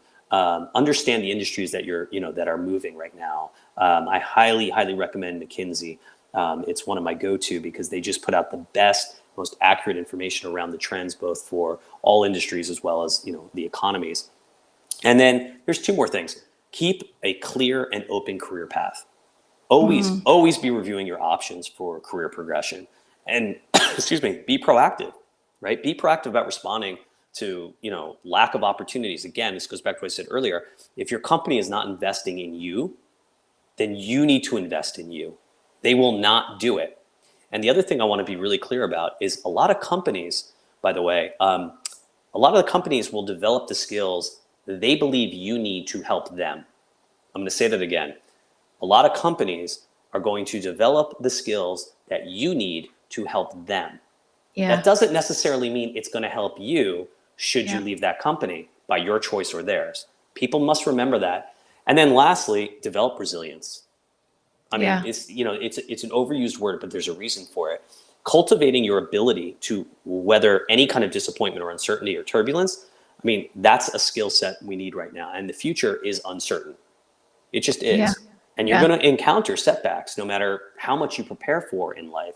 So learning how to kind of have that resilience in your ability professionally and personally is critical. So I'm going to pause there because I know I just said a lot, but guys, type in #value bombs. There are so many golden nuggets here. I want you guys to type out what are some of the key things you heard from Joshua here. There's so many insights. I'm just absorbing all this. This is so amazing. So type in #value bombs with some of your key takeaways right now. It's so much in 20 minutes. So I want to ask you how the pandemic has impacted job searching and working. Well, outside of what you probably know and your listeners know, right? I mean, people are out of work. I think the biggest trends that I'm seeing is that, and this kind of dovetails into the resiliency piece, normal conventional ways are still effective in getting a job. However, they're only as effective as they ever were. So now I'm going to do a shameless plug to someone who I've become better connected to, which is Austin, which I believe you had on your show. I don't know if it's today or this afternoon. So I am plugging Austin now. There are not a lot of people that I will outright say, this is somebody you should follow. I just won't do that. He is one of the people that, for all your listeners, if they've got questions, because when it really comes to job searching, that I would leave to an expert, a subject matter expert like Austin. What I have noticed is that a lot of people are struggling.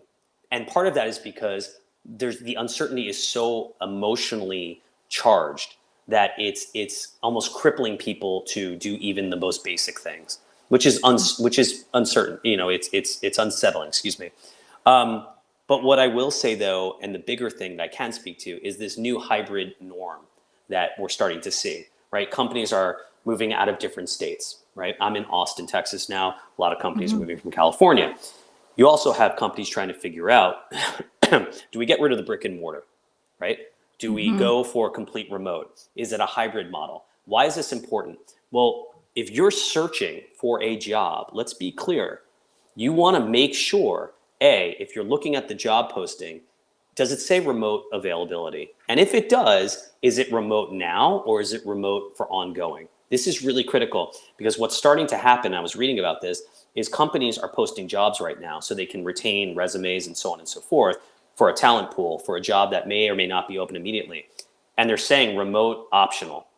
But what they're not saying is for how long. And once the pandemic ends, do the models go back? Why is this important? Well, this has a huge impact financially on the total rewards of organizations across the country because they calibrate compensation based on rates of where people live, based on what the normal range or salary bands are for that role in that state. So if you live in the Bay Area and you know the cost of living is 10% higher than living in the Midwest, you're not necessarily going to want to pay that same price for someone who's now going to live somewhere else to work. So there is this big conversation brewing right now around where are the salary kind of bands going to land as it relates to this model. And this is something I'm following very closely because it's going to really impact our companies now just going to completely outsource their employees. Why is this important? Because if culture is really important, which it should be because people make up the culture, now we're having a conversation about culture. And that's really important. So you see how this all weaves together. I'm watching this like I'm watching the snowstorm right now in the East Coast, back where I'm from. Yeah, I know. I hear you. I love this. I want to quickly switch gears to talk about companies. Sure. What can companies do? I guess as you know, they're navigating through this right now, this environment, but also onboarding new hires and retaining talent. There's a lot of things. First of all, they need to rapidly identify the skills they will need to recover their business. And let's be clear, their business model is probably shifting. Most industries are. So they need to rapidly identify what are the skill gaps that they need to shore up. The second thing, they have to look at their talent bench and say, do we have the right people for this business model? So we start the business model, look at the talent bench and the strength. Do we have the right people, right? That's, you have to do some sort of talent review. And then you have to think about, do we need to reskill, upskill, or backfill these roles? The biggest thing companies can do is double down their budgets on tailored learning journeys to close those critical skill gaps. I've read over and over and over again, what companies need to do is double down or double their learning budgets right now. This is an inflection point. And the companies that get this and reskill existing employees and upskill ones that they see for the future are going to be around in the next 2, 4, 5, 10 years. The ones that are not doing it now, there won't be. I just don't think they will be. I also think now is the time for companies to act smaller, believe it or not, to have a bigger impact. We always think about, think globally, act locally. I think there's something around that, which is really just about keep an eye on the people. Your people are your culture. It is your prized possession. You're nothing without them. So really tend to that, right? Be in constant communication, over communicate around what are your plans with, the pandemic and models of that. I mentioned the learning budgets, of course, but that's what I would probably say about I love that. Sure. So when you think about that, like, what does this mean as a job seeker or someone managing their career of what they really need to do? And I know you talk about leadership, but specifically, what can they start doing now in 2021? Start learning new skills.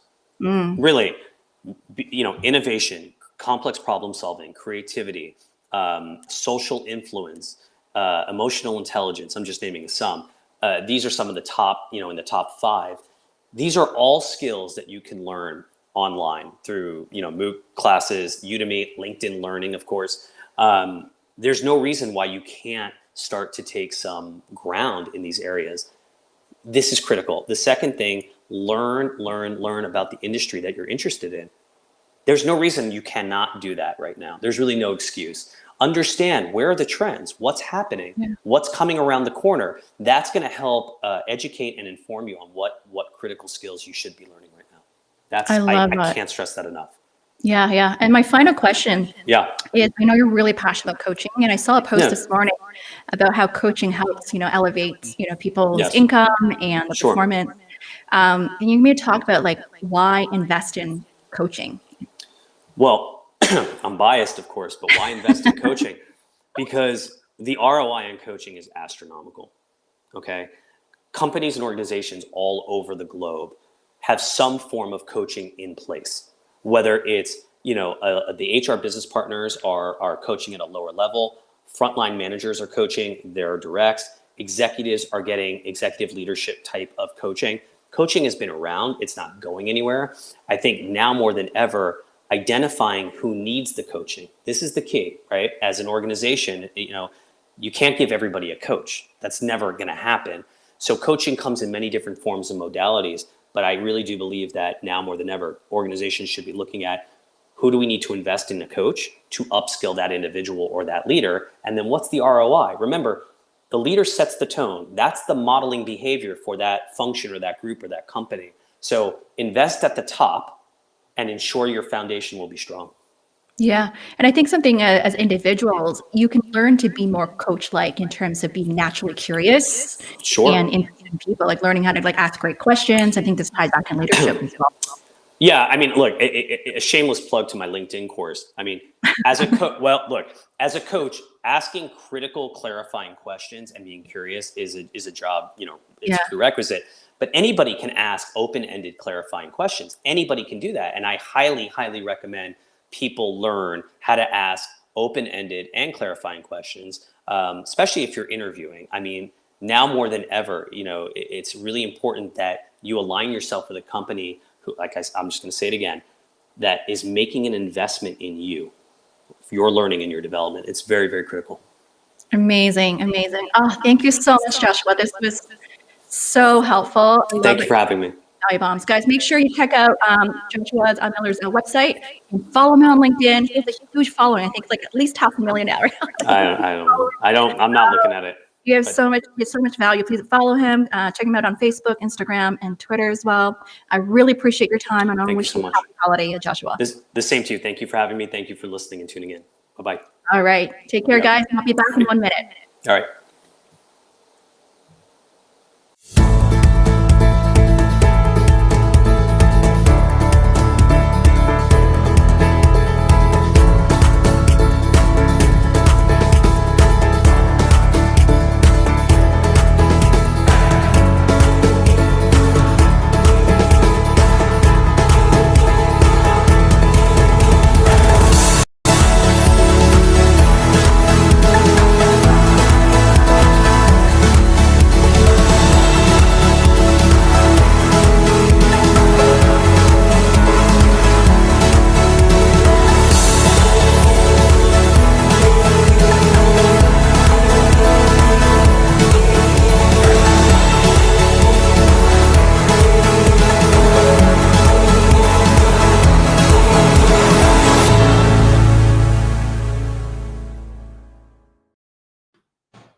Welcome back to the Career Relaunch Summit. I am so delighted that you're here. If you are here live, type in the comment, drop me your favorite emoji. I'm your host, Diana YK Chan.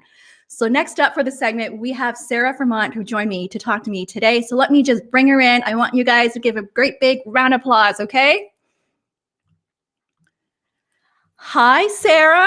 Hi, darling. How you doing? I'm doing great. It's been a great day here so far. I'm not surprised at all. You do make some magic over there. It's been some great energy and vibe. So guys, I am so excited to have Sarah here. She's a friend of mine. We've met at least a couple of years ago. I started following Sarah's work at least, I want to say 3 years ago.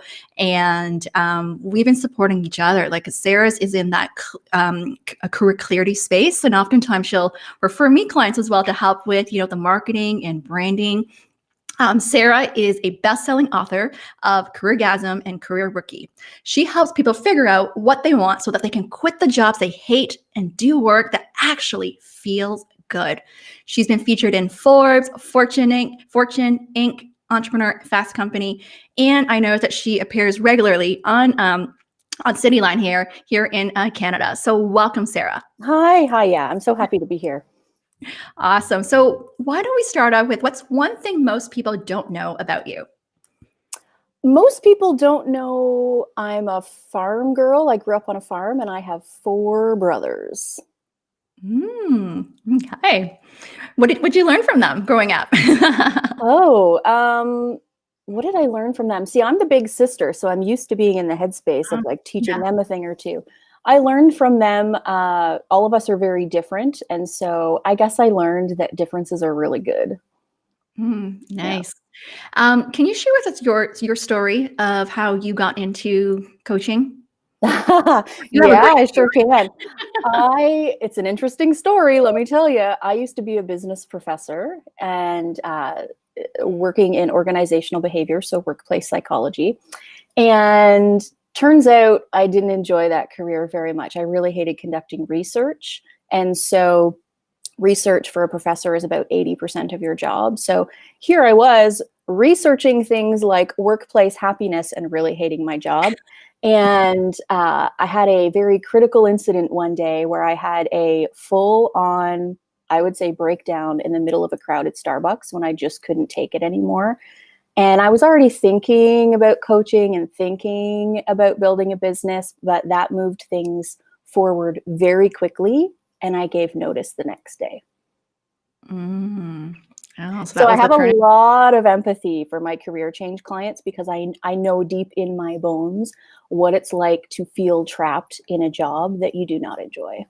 Yeah, and that's why we're here to talk later on about what are the three common mistakes people make. We're going to be talking about that. Yeah. So another question I want to hear is, what's been your biggest lesson learned for 2020? For me personally, the biggest lesson learned is that it's really, just for me personally, valuable. It's been valuable for me to examine the expectations I have of myself, because the truth is, and I think you and I have talked about this privately, my expectations of myself are often much higher of my expectations of other people. And sometimes it's great to have high expectations of yourself because it helps you get stuff done. However, in a global pandemic, having expectations that are too high is actually quite paralyzing, kind of depressing, causes a lot of anxiety. So this year I've spent a lot of time softening my expectations of myself and developing kinder expectations. Oh, I love that. I can so resonate. Can you guys resonate with that? Just being more kind to ourselves, like we may have all these dreams, goals, but also we need to be kind, like given also the environment, that we got to check in with our own emotions as well. Yeah. Right? That's so key there. Awesome. What else here? Oh, I want to hear about a favorite client story of yours in terms of someone who made like a career change. The first one that comes to mind is one that I wrote about in my first book, and he was a banker who became a brewmaster. So I can't think of a more radical career change. Also, an aeronautics engineer, a woman became a full-time writer. So career changes can be small, like it can be a tiny tweak or a total 180 and everything in between. Oh, I love that. If you guys are considering a career change, type in #career change. I want to see how many people are considering that change. So Sarah, let's dive into your topic on the top 3 career change mistakes people make and how to avoid them. Yeah. So what are the top 3 most common mistakes people make? Yeah, I'll tell you what they are, and then maybe we can spend a bit of time with each of them individually. So the first really common mistake that people make is starting the job search too soon, actually. And it's a problem if you don't know what you want, because a lot of people are stuck in jobs they hate, they're panicking. And so what do you do when you hate the job you hate? You look for the exit hatch, right? So you go to the job postings and you start scrolling through, and then you start feeling depressed because nothing really feels appealing. And it's actually virtually impossible to do an effective job search if you don't know with specificity what you're looking for. So it's important to get really clear first on what you want before you start the job search. And that's something a lot of people struggle with. Mm-hmm. The second thing that is a problem for people when they're trying to make a career change is they make a lot of incorrect assumptions about having to start at the bottom again. Yeah. And those are typically based in fear and a lack of research. And I can tell you, because I've been helping people make career changes for almost 10 years now, you're not going to have to start at the bottom again. A lot of people actually make lateral moves into another field, or actually end up moving up and making more money because they're now in a field that's like more aligned with their skills and their values. So that's the second one. And the third one is not dealing with the emotional side of things, because I can tell you it's often the emotional hangups and issues that we have around making a career change, mostly fear and anxiety in my experience with my clients. It's mostly the emotional stuff that actually keeps people paralyzed from actually taking action and moving forward and actually making the career change that they've been thinking and hoping and wishing for a long time. Like most of my clients come to me already, they've already been wanting to make a career change for 2 or 3 years, and they just can't pull the trigger yet because they've got a lot of emotions around it stopping them. Oh, I love that. I'm curious to hear from the audience. What are those fears or those emotions that you have when it comes to making a career change? And I want to ask that to you, Sarah. Like, what do you see? Like, what are those common emotions that pop up when it comes to change? Yeah, truthfully, the really common emotions, there are some like very legitimate concerns that people have that we should consider when we're making a career change, right? It can be a risky thing to do in some ways, but the things that actually keep people stuck are the crazy, overblown, living in a van down by the river kind of fear-based stories. Like, oh my God, like my kids need to eat. And what about my mortgage payments? And like they imagine themselves, living out of a shopping cart on the corner. And the truth is, I think one of the most empowering things that people can do when they're considering a career change is look at the realistic worst case scenario for if things don't pan out the way they hope. That's something I did when I made a career change. And I just told myself, okay, like Sarah, you got a lot of fears around leaving this career track that you've worked really hard for. What's the worst thing that will happen if you do make the change? And I thought, okay, there's really two things. If the business doesn't pan out, a lot of people might think I was crazy to do it. So I might be dealing with some judgments from the people around me. That was a big fear of mine actually at the time, was other people's perceptions of me. Another one was worst case scenario. I was like, okay, if this business doesn't pan out, I'll just have to get a job doing something else. And the truth is, I have great relationships with past colleagues and bosses, and I have this incredible network of people who would actually probably love to work with me. And so I can just leverage that network and get a job doing something else. And so for me, I was able to like pull my back from the edge of the crazy stories by looking at the realistic worst case scenario. And it was far less scary than I imagined it would be. Oh, I love that. When you examine that, it's less scary to make those changes. And I remember when I was thinking of starting my business, it was like 10 years ago, my husband asked the same question, what's the worst case could happen? Yeah. And my worst case was I'll just go find a job. Yeah, that's literally always the worst case scenario. And I think people, and like me too, when I was in it, I think people are afraid to look at the worst case scenario because they think it will destroy them. But in actuality, it actually is quite empowering because you're dealing with real information and not fear stories. Yeah, type in hashtag worst case. Go look at the worst case scenario here. All right, so next question is how to avoid career changing mistakes. Yeah, so I guess we can go through each of those three that we were talking about. So the first one, starting your career search too soon. Almost all of my career change clients at our first point meeting or like a little email before we meet, they almost always talk about feeling just utterly devastated and so disenfranchised by scrolling through job postings without really having a focus for what they want. And they just feel like nothing is out there for them. And as I mentioned before, that's because they're not clear about what they want. So what I have my clients do is press pause just temporarily on the job search, so that with my clients, like with my career change program, we spend about 3 months going through the whole program.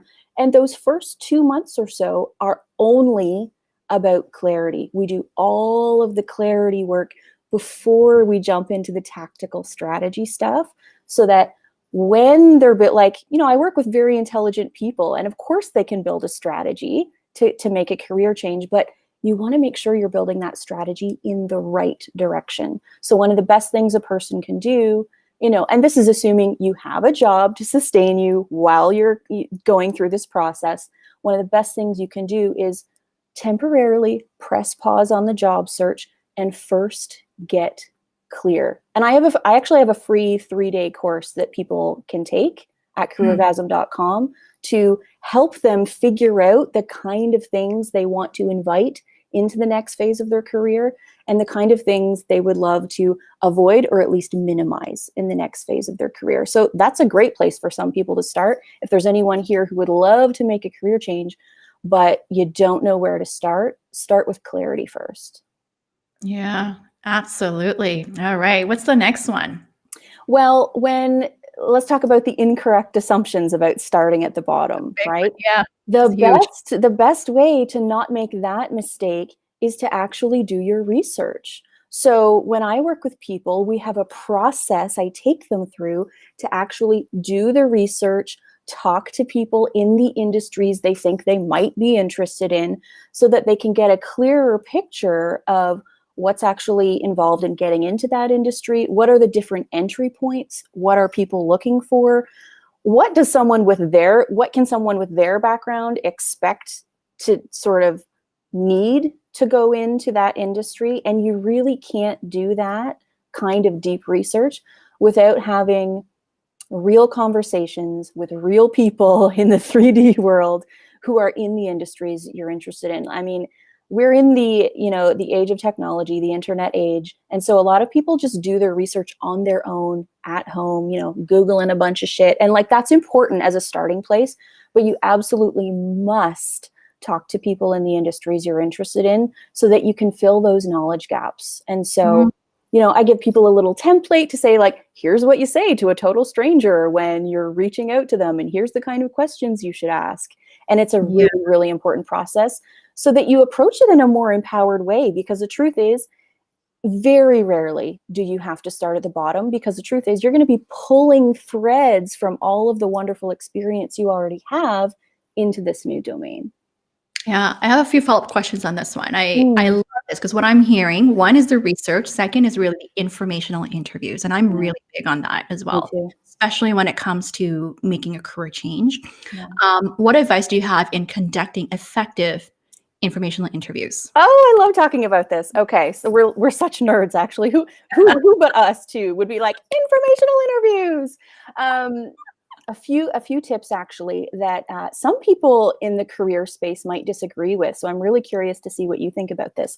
I think informational interviews should be all about, as the name says, gathering information. They are not about impressing the pants off of people or seeming like you have your shit all together. They're just not. They're about meeting another human, being really open and transparent about the fact that there's a lot you don't know and there's a lot you'd like to learn. And so the way I have my clients conduct these is to be really intentional about keeping the invitation concise, making it clear that you're not looking for a job or a connection. You don't want to get there and like slide your resume across the table. It's just two humans meeting. Keep them short so that people say yes more often. If you suggest 30 minutes instead of an hour, you're going to get more yeses to your requests. But also when you're conducting them, make sure it feels like a human interaction, not you just reading a list of questions. So I have my clients keep a little notebook with them with their questions written down so it feels like a safety net, but they tuck their notebook beside them, don't look at it until the end of the conversation, and they say, do you mind if I quickly just check my notes and see if I forgot to ask anything? And then you can, see, oh, I forgot this one. You ask the question. And then at the end of the informational interview, that's when you take your notes. Because if you ever noticed, if you're speaking with someone and they're taking notes, you slow down and you say less because you're trying to help them keep up with their notes. You don't want these people to slow down and say yes. You want them to keep going, keep the information coming. So take the notes after. Don't read your questions. Just use your little list of questions as a safety net to look at close to the end of your conversation.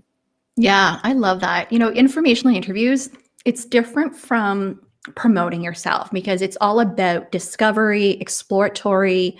It's about being curious. It's about understanding whether this resonates with you, whether it's a good fit or not. Yeah. But I think what's helpful as well when you're conducting these informational interviews is, even though you may not know yet what you're going after, you want to still be able to at least paint a picture of, give some clues of why you're reaching out to this person, or what you're thinking about. Like, at least give some of that criteria of like, this is what I'm thinking, here's why. This is why I'm exploring this, and this is why I want to talk to you. Yeah, and there's a really interesting way that you can do that when you're in conversation with someone, and I call it front loading your questions. Because when you ask a question, every question you ask, you should also tell them a little bit about something else. So let's pretend I was doing an informational interview with you to become a career coach, for example. Instead of just saying, do you get to have intimate conversations with your clients? Because let's say that's something that really matters to me. Instead of asking the question directly, I would front load it by saying, one thing I know about myself is that intimacy really matters to me. Making really great connections and relationships with people is really essential for me to be happy in my work. How much of that do you get to do in this type of work, and what does that look like? And by framing it that way, you help the person to get to know you better, which is actually important because we always want to help people that we get to know better. So there's a psychological component too, but also it helps people to get right to the heart of the question you're asking. And they know why you're asking the question, and they're going to give you a much richer answer. Yeah, I totally agree with that. There's an art to that, right? And I get this a lot, actually, to be honest. A lot of people do ask me, like, what questions do you ask? How do I approach it? Mm-hmm. Or even some people ask me, how do I avoid the awkward silence or the awkward kind of conversation? Yeah. The truth is, I find we actually don't have to worry too much about awkwardness, because most people you approach for informational interviews, I mean, the reality is most strangers you approach, like with a cold email about an informational interview, more than 50% of them are going to say no. But the people who do say yes, these are wonderful, kind humans who are giving you some of their time with no expectation of anything in return. So the meetings you do have and the meetings you do get are going to be pretty great, because you're meeting with lovely people. And a lot of people never do informational interviews because they assume it's going to be this crazy, intimidating process. But the truth is, you're never going to end up meeting with a jerk. So it's really okay to just show up fully as yourself. Absolutely. So I want to encourage you guys, in the comment, type in your favorite informational interview question. So that way you can build a list of questions as well. Like, Sarah, I'm curious to know, if you have some of your favorite that you like to encourage your clients to Yes, use. I do. I always have my clients do informational interview questions in two categories. There are some stock questions that everyone should ask, but actually, more importantly, I think, are the questions we come up with when we're doing the clarity work around the kind of career ingredients that matter to them. They have to, let's say you go through the process of getting clear on what you want, and you realize, in order for me to be happy at work, I really need these 4 or 5 things. You should have a question about each of those things to make sure that your assumptions about what you're moving into are, in fact, correct. I call these red flag questions. And so you have to ask some questions around the main ingredients that matter to you. And so those questions are going to be different for everybody. But one that I think everyone should ask, and it's a 2-parter, especially for career changers, is, can you tell me about how you got into this kind of work? And can you tell me, this is important, can you tell me how some of your colleagues got into this kind of work? Because you don't want to make the assumption that the person you're speaking with, that their experience is the only entry point into this field. Yeah. Because for everyone who went into that field through the front door, there's someone else who went in through the side window and the upstairs attic and the back door. And so you want to learn about the multiple points of entry into that type of work. I love that, actually. That's the talk that I have with Andrew tomorrow. No 2 paths are the same. That you could be going after the same kind of role, but the way you get there could be different. That's right. Right. So that's a great advice. So moving on, I think you have still one more point, right? On terms of avoiding the career changing mistake, your 3rd point. Yeah. So this is the emotional side of things. And this is really big for me and my clients, because, most of my clients, as I said, they've felt stuck from making a career change for a year, 2, 3 years. And it's a lot of the reason they feel stuck is because they feel paralyzed because of the anxiety around making a career change. So the way I like to think about career changes is thinking about it as parallel tracks. And we rarely do this in society, but one of those tracks is figuring out what you want and going after it. That's really important. But there's this other invisible track, and that is doing some personal development work so that you can get out of your own way, for lack of a more sophisticated way of saying it. So really getting familiar with your emotions so that you can sort of soften some of the edges around the fears and anxieties you have, and make a little plan to get over those hurdles, take some baby steps, move in a way that feels safe, because if you don't, you are probably going to stay stuck if you don't explore that stuff. So I really think of career change work, at least for the career clarity kind of work I do with people, as a true mix of professional and personal development for it to be effective. Yeah. I'm curious on this in the emotion piece. Like for those who are more, I guess, analytical or more left brain, what's your advice on like really more tapping into more of that emotion side, or just getting more, I guess, deeper and vulnerable? Yeah. A really good way to start is to notice when you have anxiety, the minute you notice you have anxiety, and like, listen, all of us have anxiety at least 10 times a day. So all you have to do is pause and be like, oh, I notice I'm feeling anxious. And then ask yourself, what's the thought? Like, what have I been thinking about? What's the thought or the story I've got going on in my head? And then you can start to make some self-awareness connections between the way you're feeling and your patterns of thought. Actually working through emotion, and this is something that appeals to folks who are a little more left-brained, a little more logically oriented. Working through your emotions is actually about examining your thoughts and really understanding your thought processes and making sure that your thoughts are in fact correct. Because 9 times out of 10, when you're feeling anxiety, it's because you're believing some sort of story in your head that isn't actually true. Yeah. Now, what happens if someone gets into more that analysis paralysis mode, right? And I've seen this right now in some clients where they do too many informational interviews or tapping too much in the emotions, that fear of actually making a decision. Yeah. What advice do you have on that? Well, that's a procrastination strategy that people use. And I'll admit, I'm pretty familiar with like overdoing it on the research as a way of not actually moving forward with action.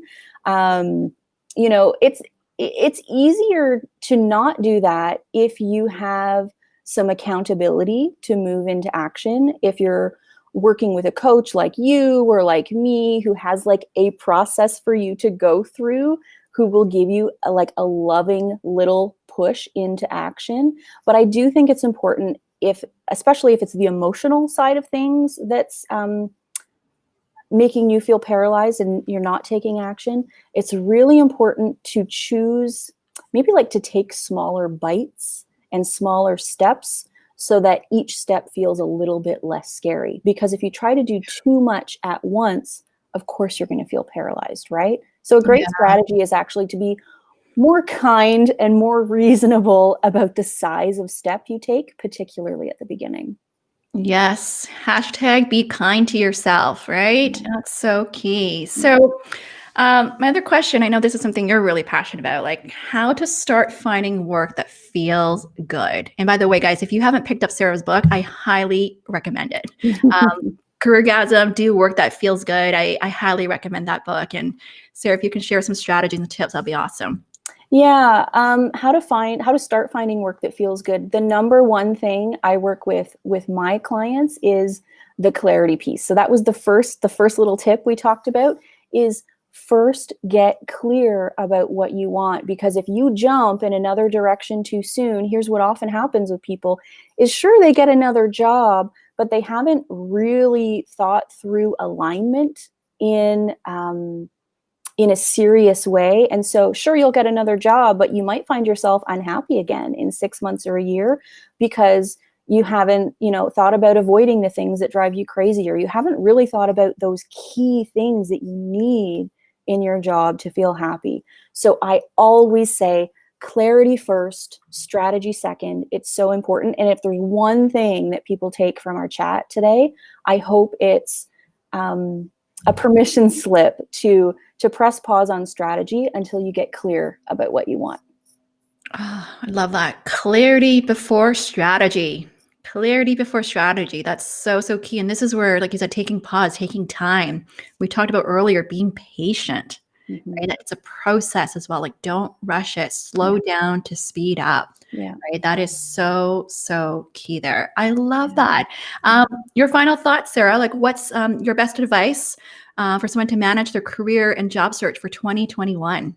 For 2021, well, it would be, again, on the clarity front. Maybe take my free 3-day course to help you get clarity about those career ingredients.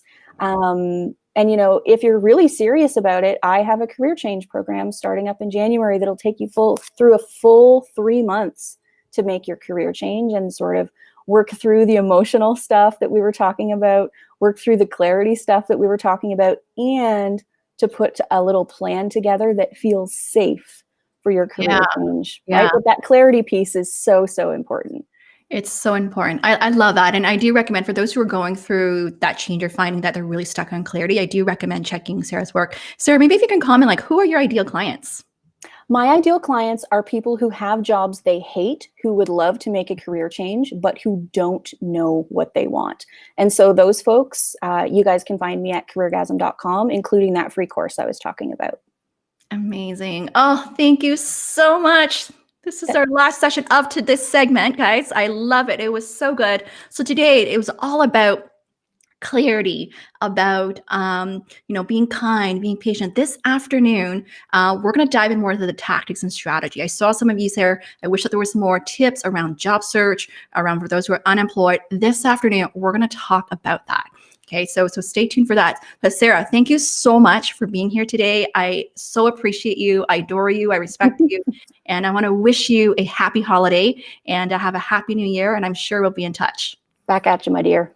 All right. Thank you. Take care.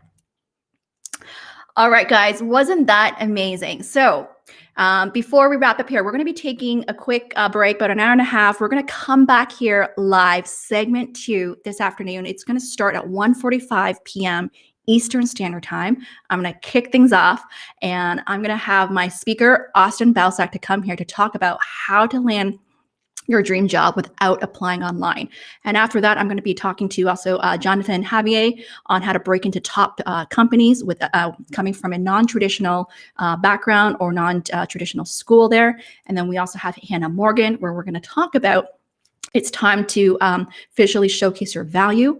And then we're also going to talk about, with Betty Campbell, my friend, on building a 6-figure coaching business. And then lastly, we're also going to talk to Anna on about LinkedIn as well. So we're going to talk more into the strategy and marketing and tactics this afternoon. So make sure you go take a break, a lunch break. For those of you in a late time zone difference, have a good night as well. You can always remember, catch the replays as well on my YouTube channel at Diana YK Chan, or watch it on LinkedIn or on my Facebook page there. Okay. So I hope you guys are enjoying this. Tell me, give me your favorite emojis there. I hope you guys enjoying. I see at least over 200 people here live with us today. So thank you for engaging with us and participating. I really appreciate you guys engaging with each other, right? I hope you guys got to meet some people and connect with each other as well. I love seeing some of my friends, some of my other coaches here on chiming in the conversation. It was great to see that. So I look forward to seeing you guys back here at 1:45 p.m. Eastern Standard Time. All right. I'll see you soon.